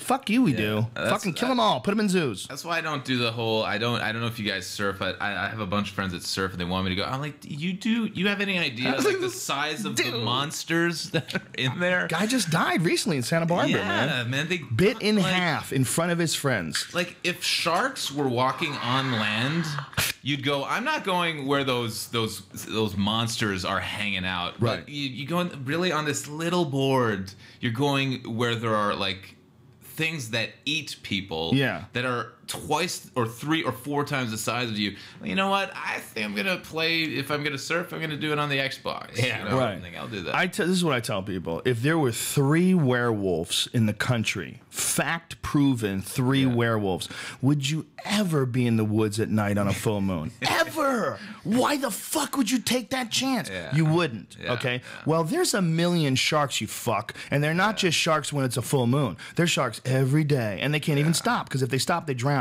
So they have to keep swimming, and they have to keep eating, and they eat shoes and license plates and tires, and they'll eat you. They'll eat you, bro, and they'll eat you quick. They take giant bites out of you, and you're fucked. Yeah. I'm sure surfing is awesome, but it ain't that awesome. I wear shoes in the ocean. I won't even Good fuck. for You know you. that. Give me I some did like the knuckles biggest on that pussy shit, thing ever. son. Give me some knuckles on that smart thinking right there. Yeah, I mean, people will always there's another subject. Like, people, Joe needs to lighten up. He's so scared of things, so paranoid of things. Like, obviously, a lot of this is for entertainment, folks. I'm not shaking every time I walk by the ocean.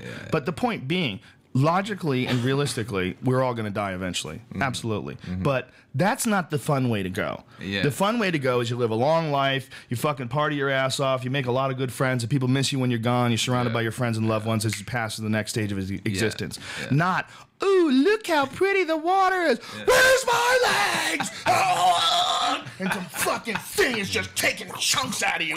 I mean, fucking huge, man. I mean, there are sharks that are 30 feet long out there. What are you talking about? 30 feet long. 30 feet long with giant mouths that have so many teeth. If one breaks off, another one pops into its place. There's no animal like it in the world. Every other animal, when they lose a tooth, they're fucked. Okay? If a lion loses his tooth, man, that's just a new young lion's gonna take over, motherfucker. You can't be gumming no gazelles. How you protecting me with them fucking shitty teeth? That lion dies off. Not a shark. They can lose 100 teeth. Whatever. Clink, clink. Oh, I got more. Clink, clink. Just designed to fuck you up, man. Yeah, and you're drowning at the same time. It's dude, how fucking horrible is drowning? You're drowning while something is eating your entire body. Oh, like those piranha fucked up those goldfish, man. I'm just scared of karma, man. I've fucked a lot of goldfish over. Sent a lot of goldfish to a watery grave. If there's any karma out there, I mean, the universe, does it really give a fuck about the difference between the life of a goldfish or life of a person? I mean, I took some pleasure in the death of goldfish, and I set it up. You know, I introduced some alien fish that aren't even supposed to be in this environment. I had a fake artificial environment in my own home, and I would use it for a little goldfish coliseum. You're playing God, man. I'm playing God, man. I ain't going in that water. I know what I did wrong. I'm not going in that Someone's water. gonna make a genetically modified goldfish. It's gonna get huge, and it's gonna come for you, man. It's gonna grow legs. It's gonna come knock on your door. Did you hear about the shit that's going on in Russia, man? What's going on in Russia? Wow, Dude, there's tons of the shit wolves. going on. What is this going on the screen there, Brian? Some weird shit right there. It's always been like that. What is it? It's like It's just design. Oh, you put it there? Yeah. Oh, you fucking weirdo. Trying to be artistic. Anyway, there's a pack of wolves in this area of Russia. There's unprecedentedly big. It's 400 wolves. And they're acting together, and they're killing livestock like horses. They're acting together as a group. It's really scary, and they have groups of hunters that are going after them. Let me pull it up real quick. Holy It's really shit. scary.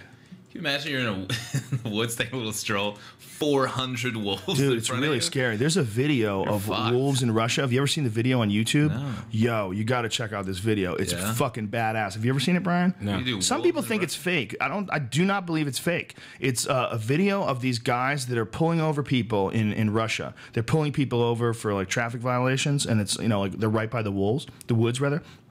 And as they're in there, one guy is pulling a guy over. A guy yells who's on the other side of the street, and as he yells, the guy who's the cop panics. He yells something in Russian, panics, and gets into the car of the people he pulled over. Jumps in it quick, and as he jumps in it, this pack of wolves runs down the street. It's a motherfucker, dude. And as they're running, they go,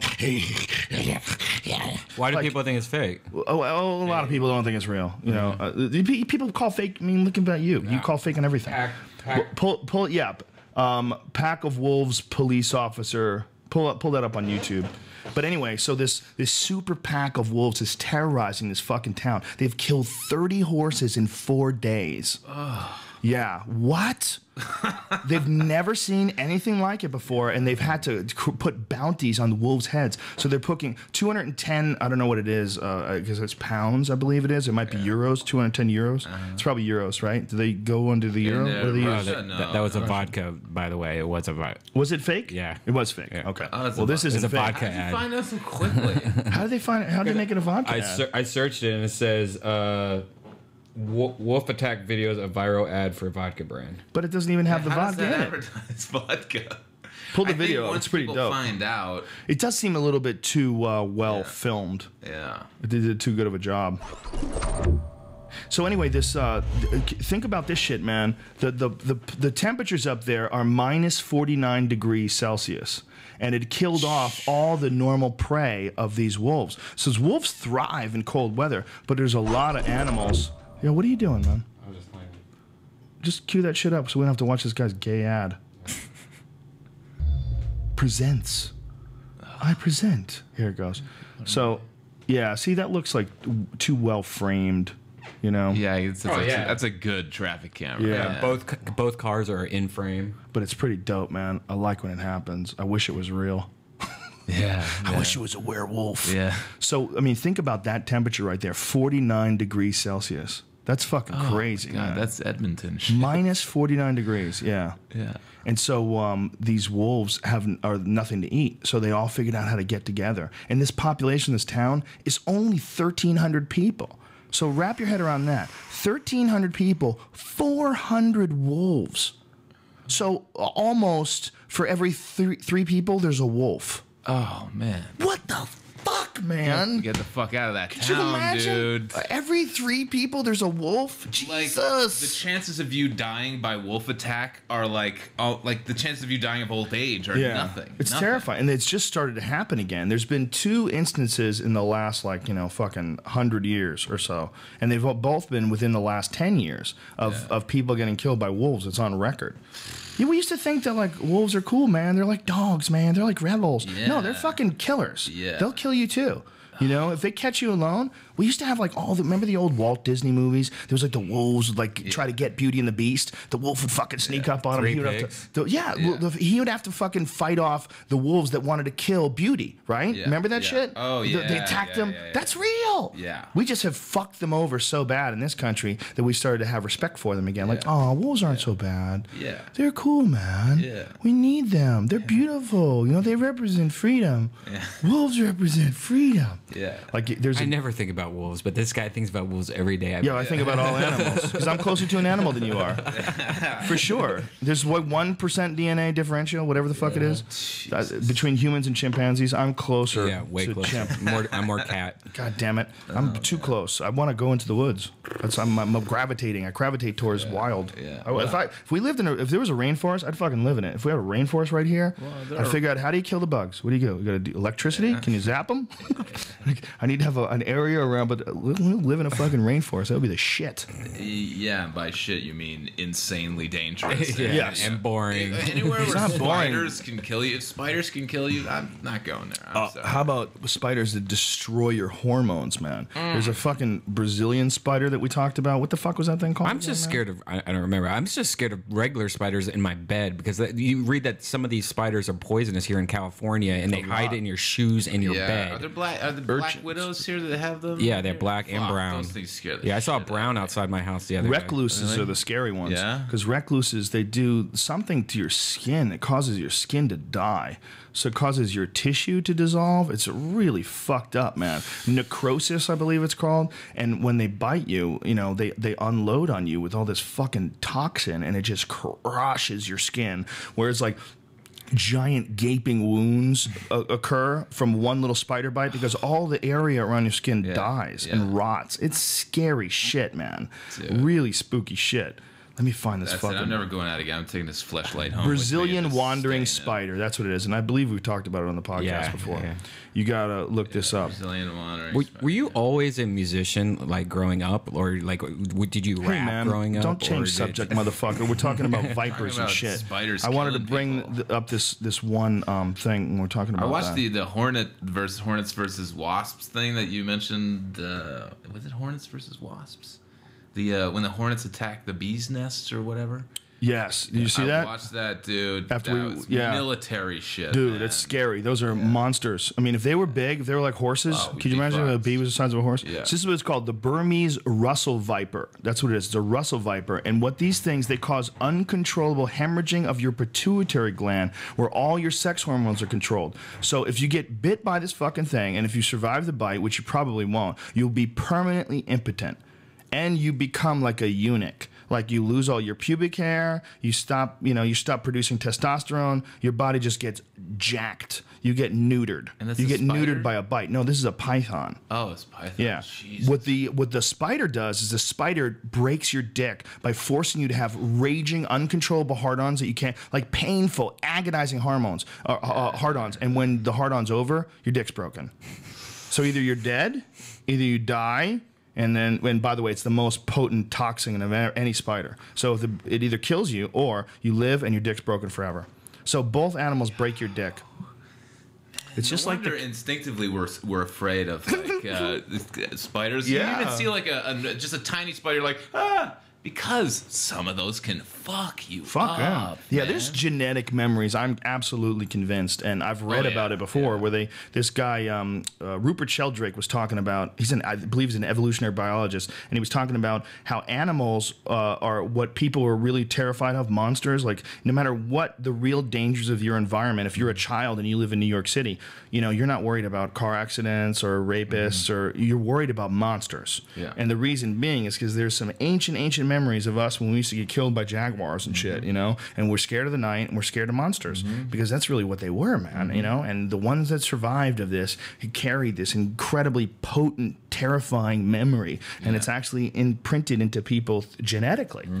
We have this idea of instincts. People have certain instincts, but then what does that mean? Okay, what does instincts mean? You know something already, okay? How do you know something already? Is it because of past experience of your ancestors? And does it comes through your genetics? Well, how much stuff goes in there? How much information is there? Well, what they've shown is that memes and some ideas, even useless ones like racism, can be transmitted through genetics.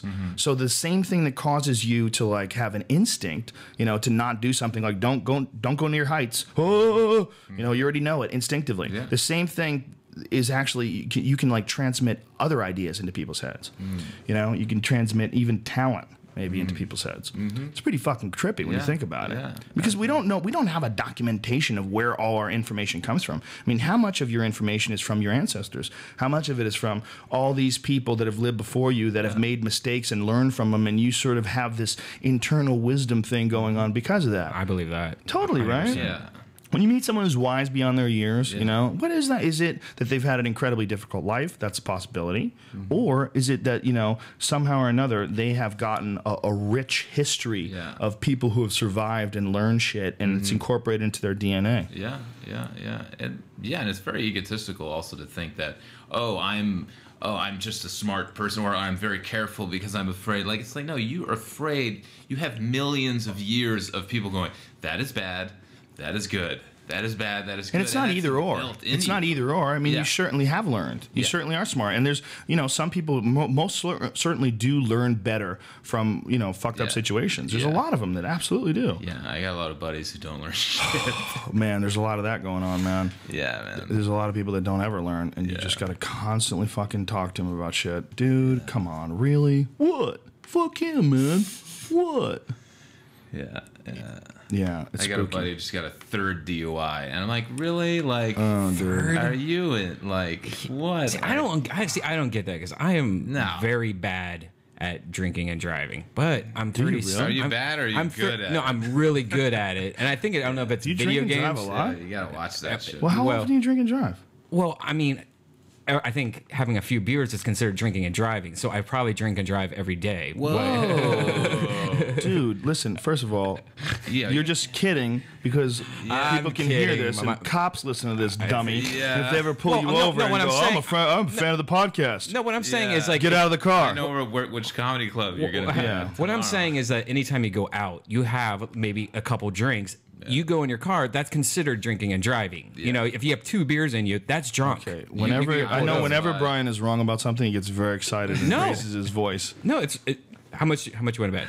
I'll bet you money 2 beers is drunk and you get pulled over. Yes. Oh yeah, you can't. Yeah, that's what I'm saying. Yeah. Right. Well, especially cab, man. That's what I do. Man. What? I know if I'm going out anywhere, I'm drinking alcohol. My problem is I don't do the 2. Like if I have 2 or 3 even, I'm like, all right, I'm a big boy. I know how to stay in between the lines and stuff. But the problem is if I did get pulled over, of course I would could get a DUI. Yeah. What I want to know is these people that have 3 of them are. Well, this is all fiction, is that usually right? the case? Is that usually the case that, or I mean, is your friend like blackout drunk driving, or is he, just like for just sure? I mean, it depends. I don't know. Maybe he's just got bad luck. Right? No. This guy does not have bad luck. It's the only 3 times I've ever had more than one drink in my life. This guy's got good luck. Right. Really? It's worse than that. It's one of those. Oh, and that's like, scary. Really, are you done after 3? He's done because he may go to jail. You're like, oh, I'm never gonna do that again. Really? After 2? You weren't thinking that? People are scary. Oh yeah. Drunks in cars, man. Yeah.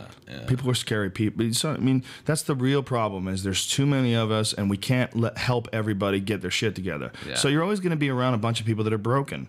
No matter what, I mean, the way our society exists, it's just too goddamn big. It's too big, and the competition is too powerful and too strong for us to pay attention to all these people that are falling by the wayside. So if you don't pay attention to them, well, all these fucking idiots, they're just running around slamming into people, and you can't fix them. You can't fix them, man. You can't evolve the whole world. It's like, god damn, I only got a certain amount of years. This is ridiculous. There's nothing you can do to help them. They have to help themselves, and they don't want to, and they don't even think there's anything wrong with them.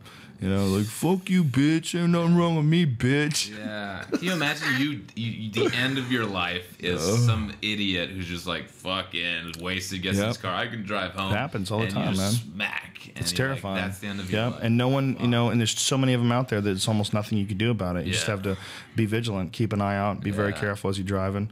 Getting connected in any way, randomly, on purpose to fucking nuts, to people that suck, to dummies. So many of them out there, man. We all know them. We all know dudes who are just beyond fixing.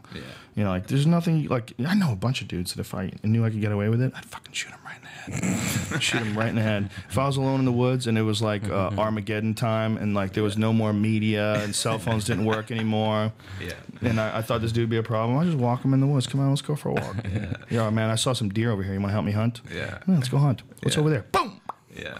Fucking I remember you said one of the people in Austin scared the shit out of whoever we were with. I can't remember who we were with. Oh, really? They were like, is he being serious? Kill him. You do that like in Of Mice and Men. You just bring your friend. You're like, oh, look over there. We're going to go to that bar. We're going to pick up chicks all night. We're going to get wasted. It's going to be a good time. There's certain people, just keep man. looking there. Pow. Yeah. There's certain people that you worry when you're around them. There's certain people that you feel like they're going to victimize your loved ones. There's certain people, like, a certain level of criminal, certain level of violent offender and random violent offender, like people rape and beat women up. And then, like, that could be your mom. It could be your sister. It could be your daughter. The guy should be dead. Dead. Not in jail, not for a year, not for a day. Shoot them and let's move on, okay? We got a broken person. We can't fix them. Their favorite thing to do is to hurt people. The favorite thing to do is to hurt people that you love. And you're the vulnerable ones, the women. Really? Kill it. Kill it now. Kill it with fucking fire or bullets, whatever's cheapest. Fuck him. Sorry. Come back as a butterfly. Suck my cock. Bye. Bang, bang, bang. Fuck you, stupid. Yeah, you do it humanely. Also, he doesn't know he's gonna die. We just doesn't even matter if it's humane. Just fucking shoot him. What is his last moments are important. Don't torture him.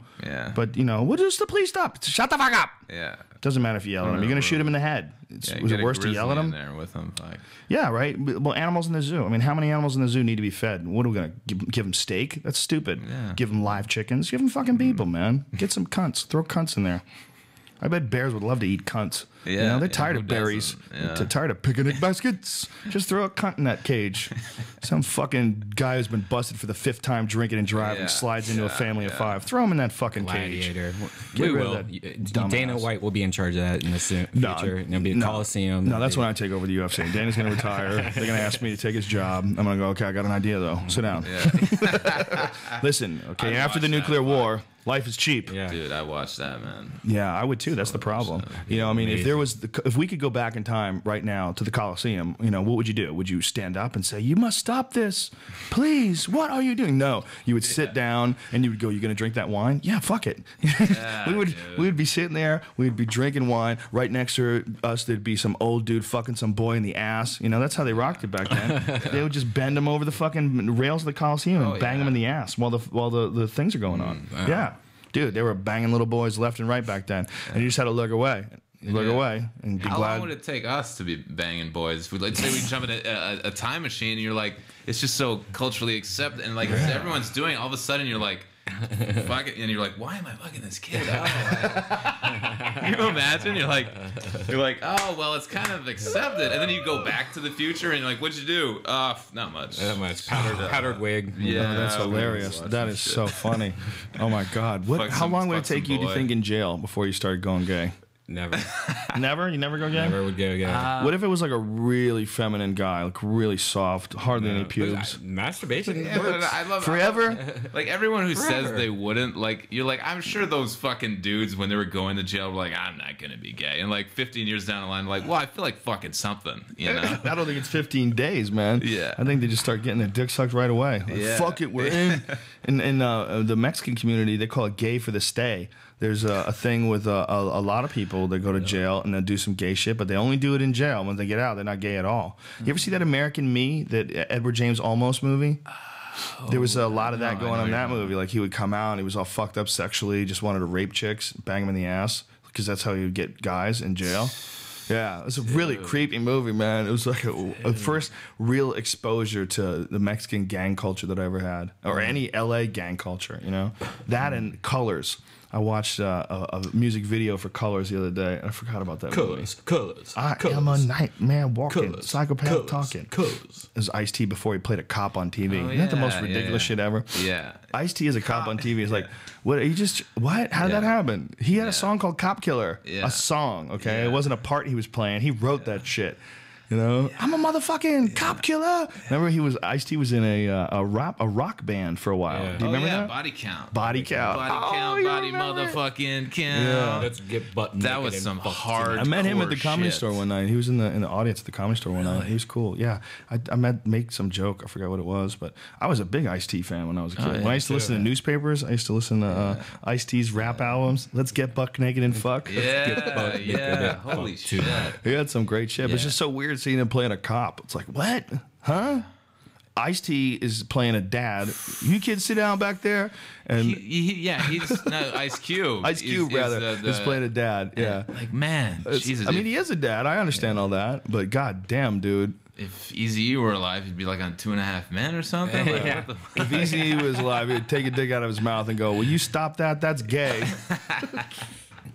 Yeah, Body Count had this song where he kills his mom, chops her up, flushes her down a toilet. Yeah. We were kids going, what the fuck is wrong with this guy? He went as dark as he could. Oh, yeah, man. It was Eazy-E the first guy to ever die from AIDS. In the world or just the rapper? No, in the entertainment world. Was it Arthur Ashe or was it Eazy-E? I don't remember. Who died first? I think Eazy is the first one I know of. Arthur Ashe died of AIDS, right? Yeah. Did he die of AIDS? Yeah. Yeah. Eazy-E was one of the rare ones because I remember when Eazy-E died of AIDS, I was like, holy shit. Yeah. Like, I was thought this was just the beginning, and I'm looking down the line at some Mad Max situation where I'm walking around town with a fucking one of those Chinese face mask things on, you know, like you always see the Chinese people at the airports. I'm like, what the fuck, man? Is this really going to happen? Like, everyone's just going to start dropping like flies? And then it just stopped. Yeah. And you're like, what the fuck was Eazy-E doing? Yeah, he that wasn't Magic fucking the Johnson wasn't. He was not fucking the flashlight. It's man. weird, man. It's weird, right? Yeah, what the fuck's up with Magic Johnson? Like, I'm kind of creeped out. It's crazy. Yeah. I've heard a bunch of different stories, so I can't really comment. I've heard stories about him taking medication. I've heard stories that he doesn't need the medication anymore. And then I heard he stopped taking the medication, and his symptoms started reoccurring. The weird thing is that he tests negative. Apparently, he tests HIV negative because the way HIV works is what you can really test is you can test for the antibodies. I don't think they can accurately test for the actual, virus inside you. It's very tricky. Well, the first guy ever, who was HIV positive, like through, like it's not like clear how it happened, but the first HIV positive, they cured it somewhere in Sweden or something. Oh, with stem cells, right? Yeah, with the stem cells, right? Yeah, that was recently. Yeah, like a month ago or so. It's amazing how much shit they can accomplish with stem cells. They have to dance around stuff, and they have to like the skin gun. Have you heard about this thing that they've got? No. There's a new thing that they've figured out how to do where they can actually take cultures from your skin, they reproduce with your own stem cells, and then they spray it in sort of a gun on your on your skin where it's burnt. And it only takes like a certain amount of time to cultivate, like an hour or two to cultivate. They can do it really quickly. They reproduce this stuff, and then they spray it on you, and it radically cuts down healing time. Radically. Like they showed this one guy who had been burnt in a fire, and then he looked like he didn't have a fucking scratch on him. They showed images of this guy, giant blistering second-degree burns, big welts all over his hand and shit. Well, they spray this shit on him, man, and it builds like within 4 days. You've got like new skin, and it looks healed. That's awesome. A trip. Yeah. And it's all stem cells. But people too bad he's going to hell, though. Yeah, well, right. it's from his own body, though. This is what people don't understand. You don't have to kill babies to get stem cells. Yeah, everyone thinks that everything comes from the fetus, but you don't have to. Now they have a way to reverse it, like to take your own and reverse it to like it's. I fucking don't know. Well, what people thought was that they were going to encourage abortion because people needed babies. They needed stem cells from fetuses. Yeah. You know, but goddamn, man, you know, let them work with shit. It's like these nutty Christians that have these kooky ideas about what they should and shouldn't do with tissue and cells. Like, what the fuck, man? What should you do? If a girl has an abortion, should you just flush it?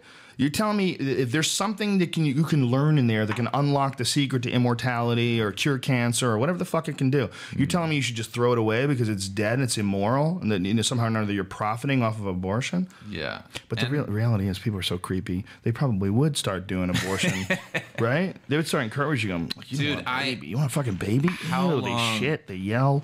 Dude, how long before there was abortion porn?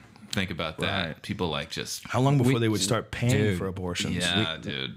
We had this people porn. Are fucked up with porn, like in sex. Do you think there probably already is abortion porn? Joe, listen to this. We had a porn star on that Naughty Show podcast I did yesterday that was eating out a girl and started bleeding, and they were like, she started her period, and we found out it was a miscarriage into her mouth. Oh. So it was she was eating a pussy, probably 2 pussies, a pussy and a pussy. Be a fetish somewhere. Like guys would pay a lot of money. That's double pussy. I'm so sad right now.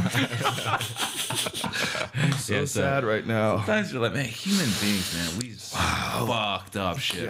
Well, that's not anybody's fault there. No, that's that was Kayla Page. So support Kayla Page for Penthouse. Oh, you were telling me about her, right? Yeah. So you've been doing these Naughty Show podcasts. Are you going to keep doing those? Yeah, I'm going to try. Tell everybody about the other podcasts you have because you have a website, deathsquad.tv, right? And that's where they're all located. All the podcasts are there. They're all on iTunes. People ask us like, "What is this Death Squad shit? What are you guys badass?" No, it's totally not that. There's Opie from Opie and Anthony nicknamed us the Death Squad a long time ago. Right. Because I came onto the Opie and Anthony show, and at the time, it was my friend Tate Fletcher who was on The Ultimate Fighter, and he was on the show at the time. He came with me, and Eddie Bravo, who's the jiu-jitsu guy. So they're just my friends. We were just traveling together, and so they came into the studio, and Opie goes, "Oh, Joe Rogan brought in the Death Squad," and then we just started like, "That's right, we're the Death Squad, bitch." Right. It's so juvenile and ridiculous, and so over the top and retarded. So we decided to keep it. Yeah, so we do this Naughty Show podcast, which is usually a porn star and Sam Tripoli's Naughty Show. And Sam, who's our buddy, who's been on the podcast a bunch of times, and I did a bunch of touring with Sam up in Canada. We did Toronto together. Sam's awesome. Yeah, and Jason Teeb. And so, anyways, it's once a week. And Jason Teeb's awesome too. I don't want to leave you out there, dude. Yeah, you know I love you. Anyways, we're all at DeathSquad.tv, and so is there all the pilots. We do a lot of pilots. And they also do whenever there's a UFC, they get hammered and they watch the UFC together and do their own coinciding podcast, like talking shit about fights as they go down. Right. And sometimes you even had Joey on that one once. Yeah, right? We have Joey. How fucking fun was that? It was great.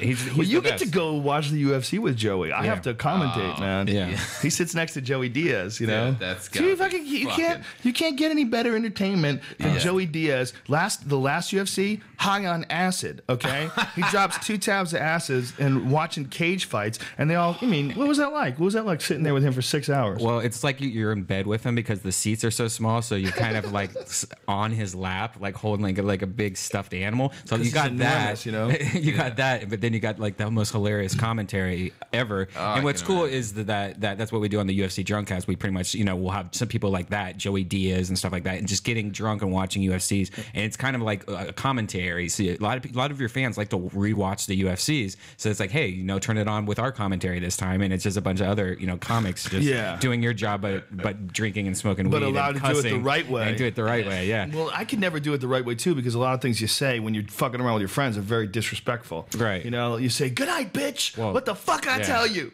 Hope you brought your jammies. Right. Guys will say when they're drunk and they're stoned and they're talking shit, but they would never say that to the fighter or want the fighter to hear that or want anybody else to even. It's only between friends as a goof. Right. So what Joey could say is so much different than anything I could say. Joey says crazy shit sometimes. I saw him on the Alex Jones thing. Oh my god, that was so fucking. He's the funniest guy that's ever lived, man. Dude. We did Vegas 2 weeks ago, dude. He came up and he opens up the show, which is the perfect way to do it, because Joey's not like an act that likes to do like an hour. Joey doesn't have time to do an hour, and his pace, he's got this destructo 15-minute pace, and that's what he does. He doesn't want to do a 45-minute set. So when I take Joey on the road with me, it's like I'm taking another headliner. I mean, he's a fucking headliner, and he opens and he goes up and just smashes it, dude. He made me laugh so hard I literally fell down. I was leaning against the wall. We were all back there. We were on, like, Joey was on stage, and we were in like the alleyway that leads to the stage where the curtains are at the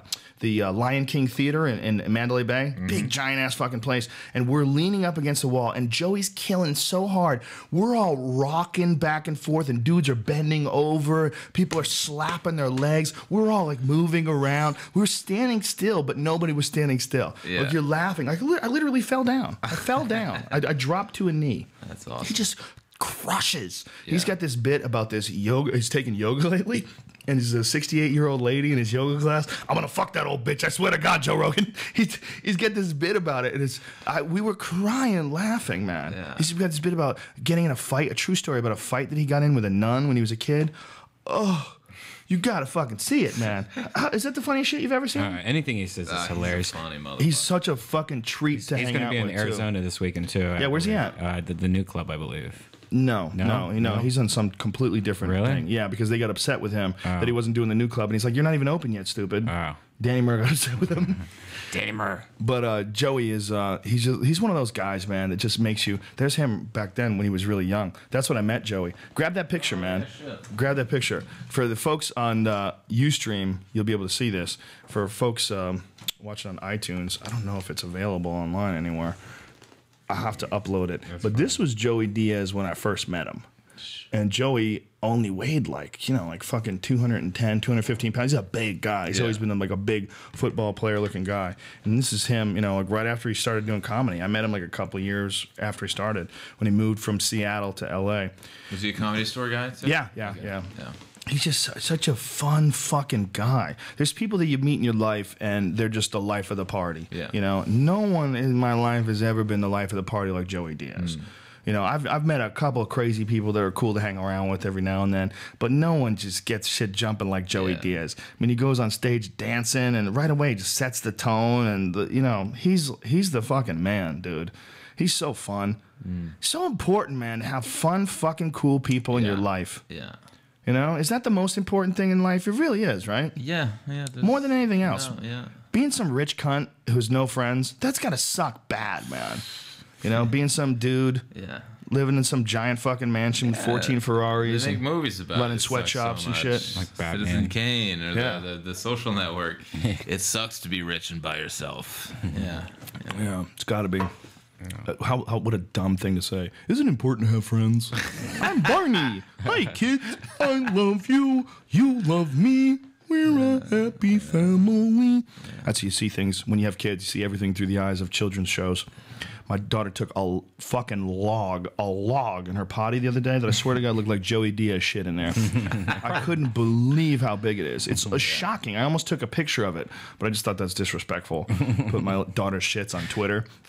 I just wanted everybody to see it. Like, you need to take a look at this. This doesn't even seem normal. Like, do I need to go to a doctor? Yeah. Her shit was like my forearm. Was that her first big shit? No, she takes logs, dude. She's my daughter. She's a little savage. Yeah. A little savage. She's fucking just eating meat and shit. I bought venison jerky, and, like, she just tears into this shit. She's just chewing up venison jerky. It's really weird, man. You look at little babies, like the newest baby Rogan #2, she's almost 9 months old. And when she gets food, like it doesn't matter. Like she can eat like solid food, but you got to watch her. You got to be careful. You know, you got to make sure that she can't get anything she could choke on. Yeah. So, but she always screams for food, and one of the things she likes to do is get bones. She likes to like put bones in her mouth and lick the bones, and it's like a big like a rib bone, you know, and it's just so weird to watch this little baby with a bone from a dead animal, and she's completely transfixed on this thing. She has one fucking tooth, man. She's got one tooth, and she's gnawing at this bone with this meat on it. And like, if you try to take it from her, she will fucking scream. I mean, scream. The baby wants the murdered animal. Yeah. You know, just instinctual. It's nature, instinct. More than anything else. I've given her apples. Yeah. I've given her bananas. I've given her a bunch of shit before, and she likes it. It's all good. It's all nice, but nothing like that bone. Yeah. You give her a bone, it's just like giving a dog a bone. You know, you give a dog food. They're like, hey, thanks for the dog food. Yeah. You give a dog a bone, and you test what your relationship is with him. You know, because you might want to take that back. I want that bone back. Oh, what's up, bitch? Yeah. Oh, I found your line. This is the line. Yeah. You know, my dog bit me a few times, taking his bone. Really? Yeah. Well, he was a biter. I got him at the shelter. Oh, and right away he was biting. I was like, "Fuck, I got a biter." How old was he? He was a year and a half. Whoa. And, yeah, he'd Big? bite like no, small. What kind of like dog? 25. He was a Boston Terrier and a Cocker Spaniel. So Whoa. it kind of looked like a baby lab. Kind of, but he was fucked up in the head, man. And like young boys, like teenage boys, he did not like. He had some fucked up owners for sure. Like he couldn't sit, give the paw. I taught him that in 15 minutes, but he was clueless when I got him. So he was like kind of fucked up. How long have you had him now? He's dead. He died like last year, but sorry. No, not at all. And he was. You have to say sorry. I'm not really sorry. Yeah, you're not sorry about my dead dog. You're high fiving. Hey man, I died. My dog's died too, dude. All right. You're like, yeah. You ain't the only one, bro. Fucking dead dog. You ain't the only one, bro. Yeah. But yeah, he'd bite and fucking the bone and the weed, man. And I don't get my dog stoned. I'm not one of those guys like, hey Jake, I'm gonna get my dog stoned. But I'd see him, and all of a sudden he's stoned, and I'm like, fuck, I had a piece of cookie. No, and he ate the cookie. I had a dog that was, she was a rescue dog too, and we got her high accidentally once. Me and Joey were in my office in my old house, and just hitting the bong. And this is my early weed days. I was just learning how to smoke weed, and I couldn't believe that I'd gone 30 years of my life without knowing about weed, and I was just going overboard. So me and Joey got blasted in my office, and the dog was so paranoid. It was so crazy. She was running from everything and hiding under furniture. I couldn't get her to come out. It was like weird. I was like, why are you hiding? I'm like, oh, she's high as fuck. Yeah. Like that dog got a contact high hanging out with us. It's weird. But it was a rescue dog too, so her being high was not like a happy puppy that you raised being high. Like if I got high with Johnny, Johnny doesn't have any fears. Johnny's a happy dog. He's got a good life, But you get a rescue dog. That dog was like 3 or 4 years old before I got her, and who knows? And she was living on the street in L.A. eating out of garbage cans when they caught her, and she had mange. Yeah. Her body was covered in mange when I first got her, so I had to treat her with chemicals. I had it with some sort of medicine. I had to wash her, and I had to just feed her. She ate like insane amounts of food. She could not eat enough. She was a voracious appetite. So voracious, she was sneaking out of my house. Okay, even though I fed her, she's a fat pig. She was sneaking out of my house. She would claw. She had a hole that she found where she would go under the fence. She would go to the neighbor's house, tip over their garbage, eat their garbage, and then sneak back in the yard. And I had no idea she was doing it. And she was doing it forever. I'm like, this dog's fat as fuck. I'm giving her diet dog food. She's fatter, man. What the fuck is happening? She just kept eating, man. Clever dog. Well, they have this thing where they feel like they're never going to have enough food. They can't stop eating. They will keep eating until they get sick. Like she got into a bag once. She ate a bag of dog food and just ate so much that like her whole body was hard. Like it was the weirdest thing ever. It's like her stomach was hard. I was worried about her, and she threw up, and then she would eat the throw up. I mean, it's like she was never satisfied. Yeah, and I think it's the same kind of thing is happening when you leave and when you come back. Like you walk in, literally they're so happy that you came back because they can't. They're eating like, oh, I don't know, tomorrow I may not eat. He just left. He's probably not coming back. Fuck, I'm fucked. I'm alone again. And then all of a sudden you come back. What the fuck? You came back? What do you think about some dogs where they've done tests where they show that when owners are coming home, that the dogs respond even when they're coming home at not normal hours, unusual hours? That through hidden cameras they found that dogs can anticipate when their masters are coming home. Really? From how, like... I believe it. Driving in their car on the way over there. Yeah, and it's not like a lot of dogs. I don't think but it's enough that, you know, you have to go, well, what is this? What's going on here? Are they smelling it? Cabo used to be sleeping on the couch, and then like he would just immediately wake up and then just like sit by the door, and like 10 minutes later my girlfriend would walk in the door. Whoa. Yeah, it was always so weird, and I always thought it was just that the time, because the time was always kind of around the same time, but dog doesn't have a fucking watch. It's ridiculous. Yeah, but the dog like looks around and goes, okay, when it starts, the light, the big rock that is bright outside goes down, and then he starts playing with that machine over there that makes the food. Right. That kind of that means like maybe it figures out its own way. You know? Maybe. I don't know, because these people, what they showed was hidden camera footage, and they had the dog would like respond and would get up and start walking around like as the owner was coming home. It's a trip, man. You wonder, I mean, what kind of a weird connection is it with dogs? You know, they're just always so happy, always like excited to see you. This weird fucking relationship you have. You know, they require food from you, and like what a weird psychic connection you have to this strange animal. Yeah. They know when you're coming home. The fuck is going on, man? Yeah, well, who's to say there isn't, you know? Who's to say? Who's to say? Who knows? All right, that's about it, right? I guess so. That's good. That's the way to end it. Where you at, man? When's the next time someone could see you? Anyway. I'm going to be in Minneapolis at some theater. Some theater? You don't know where it is? Fuck, I don't know. Well, go to, is it JonLajoie.com? Yeah, JonLajoie.com, or go to my YouTube page, which is youtube.com/JonLajoie. And they're all there. And I'm going... It's Jon, Jon Lajoie. Yeah, no H in there. And check it out. And I have a new video I'm working on. It should be out Monday. Can you give us a sneak? It's called I Am Very Super Famous, and is from MC Vagina, the guy who brought you Show Me Your Genitals and I Kill People. When is this going to be out? Like Monday morning, I'm hoping. I'm still editing it now. But do you do everything yourself? Shoot it, direct it, edit, write it? Yeah. That's awesome, man. Crazy. Do you have High as Fuck on there? Yeah, I got it. We're gonna end this with High as Fuck. This weekend, Friday night and Sunday night, we're gonna be at Sal's Comedy Hole on Melrose. It's a little tiny spot. It's only like 80 people. We're just going to go there and fuck around. Doug Benson's coming too. Doug Benson's coming? Yeah. Oh, beautiful. Yeah, nice. Brian's going to be there. Little Esther's going to be there. Who else? Is Ari coming? Sam Tripoli. I called Ari today. I haven't talked to him. Ari might be coming too. Yeah. Ari's doing sets all over town. Teeb's going to come down? Awesome. Jason Tebow. Very funny. So that's it. Next weekend, we're doing Brea, the Improv at Brea. It will sell out, so get tickets if you want to. Get them in advance. And then in Australia at Rudy Hill, that place that I'm doing, it's called an RSL club, whatever the fuck that is. I don't know what that is. I'm not sure. It's like an Italian club or something like that. Well, right? No, it's like a veterans thing. Yeah, like a. But they just added a second show. There was an 8 o'clock show. It sold out, so now there's a 10 o'clock show, and that is Saturday the 26th, which will be like the 25th here or something like that. It's real weird. Like they're like a whole day ahead. Have you done shows in Australia? Yeah, it's fun. Yeah, I'm booking some now. I haven't been. Fucking great, man. Sydney's fun. They don't give a fuck. The men are men, the women are women. It's fucking, there's dangerous animals everywhere. There's crocodiles and shit. And I love it there, man. It's a great time. Well, and the people are friendly as fuck. I enjoy the shit out of it. Yeah. So that's it. Tickets go on sale for Seattle. I'm playing the Moore Theater, and the Moore Theater in, I think it's in March.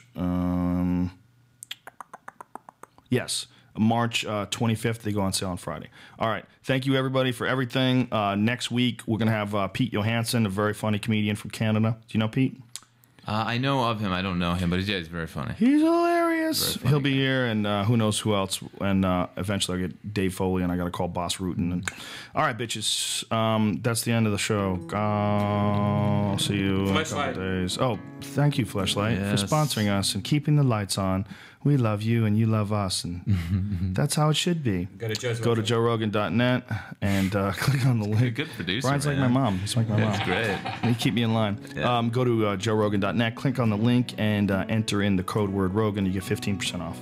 All right. Thank you, everybody. We love you, bitches. Thanks for having me, guys. Thank you. Jon Lajoie, you are the man. Watch the sun go down, and you're thinking about the world spinning round. Have you ever been high as fuck? You're in the bathroom mirror mirror talking to yourself, and your dog's looking at you like you need help. Have you ever been high as fuck? Then you feel your heart pumping really fast, and you're convinced that you're gonna have a heart attack. Have you ever been high as fuck? You close your eyes and you're on a chicken farm. The only problem's that the chickens have human arms. You say that's fucked up, why do the chickens have human arms? You need snacks, so you walk to the corner store, but you're scared because you think that they will know you're high. So you walk around the block to buy some time. You finally decide to go in the store, but you're so high you don't know why you're there anymore. So you just buy a pack of gum, get the hell out of there. You're walking home and your mouth is dry.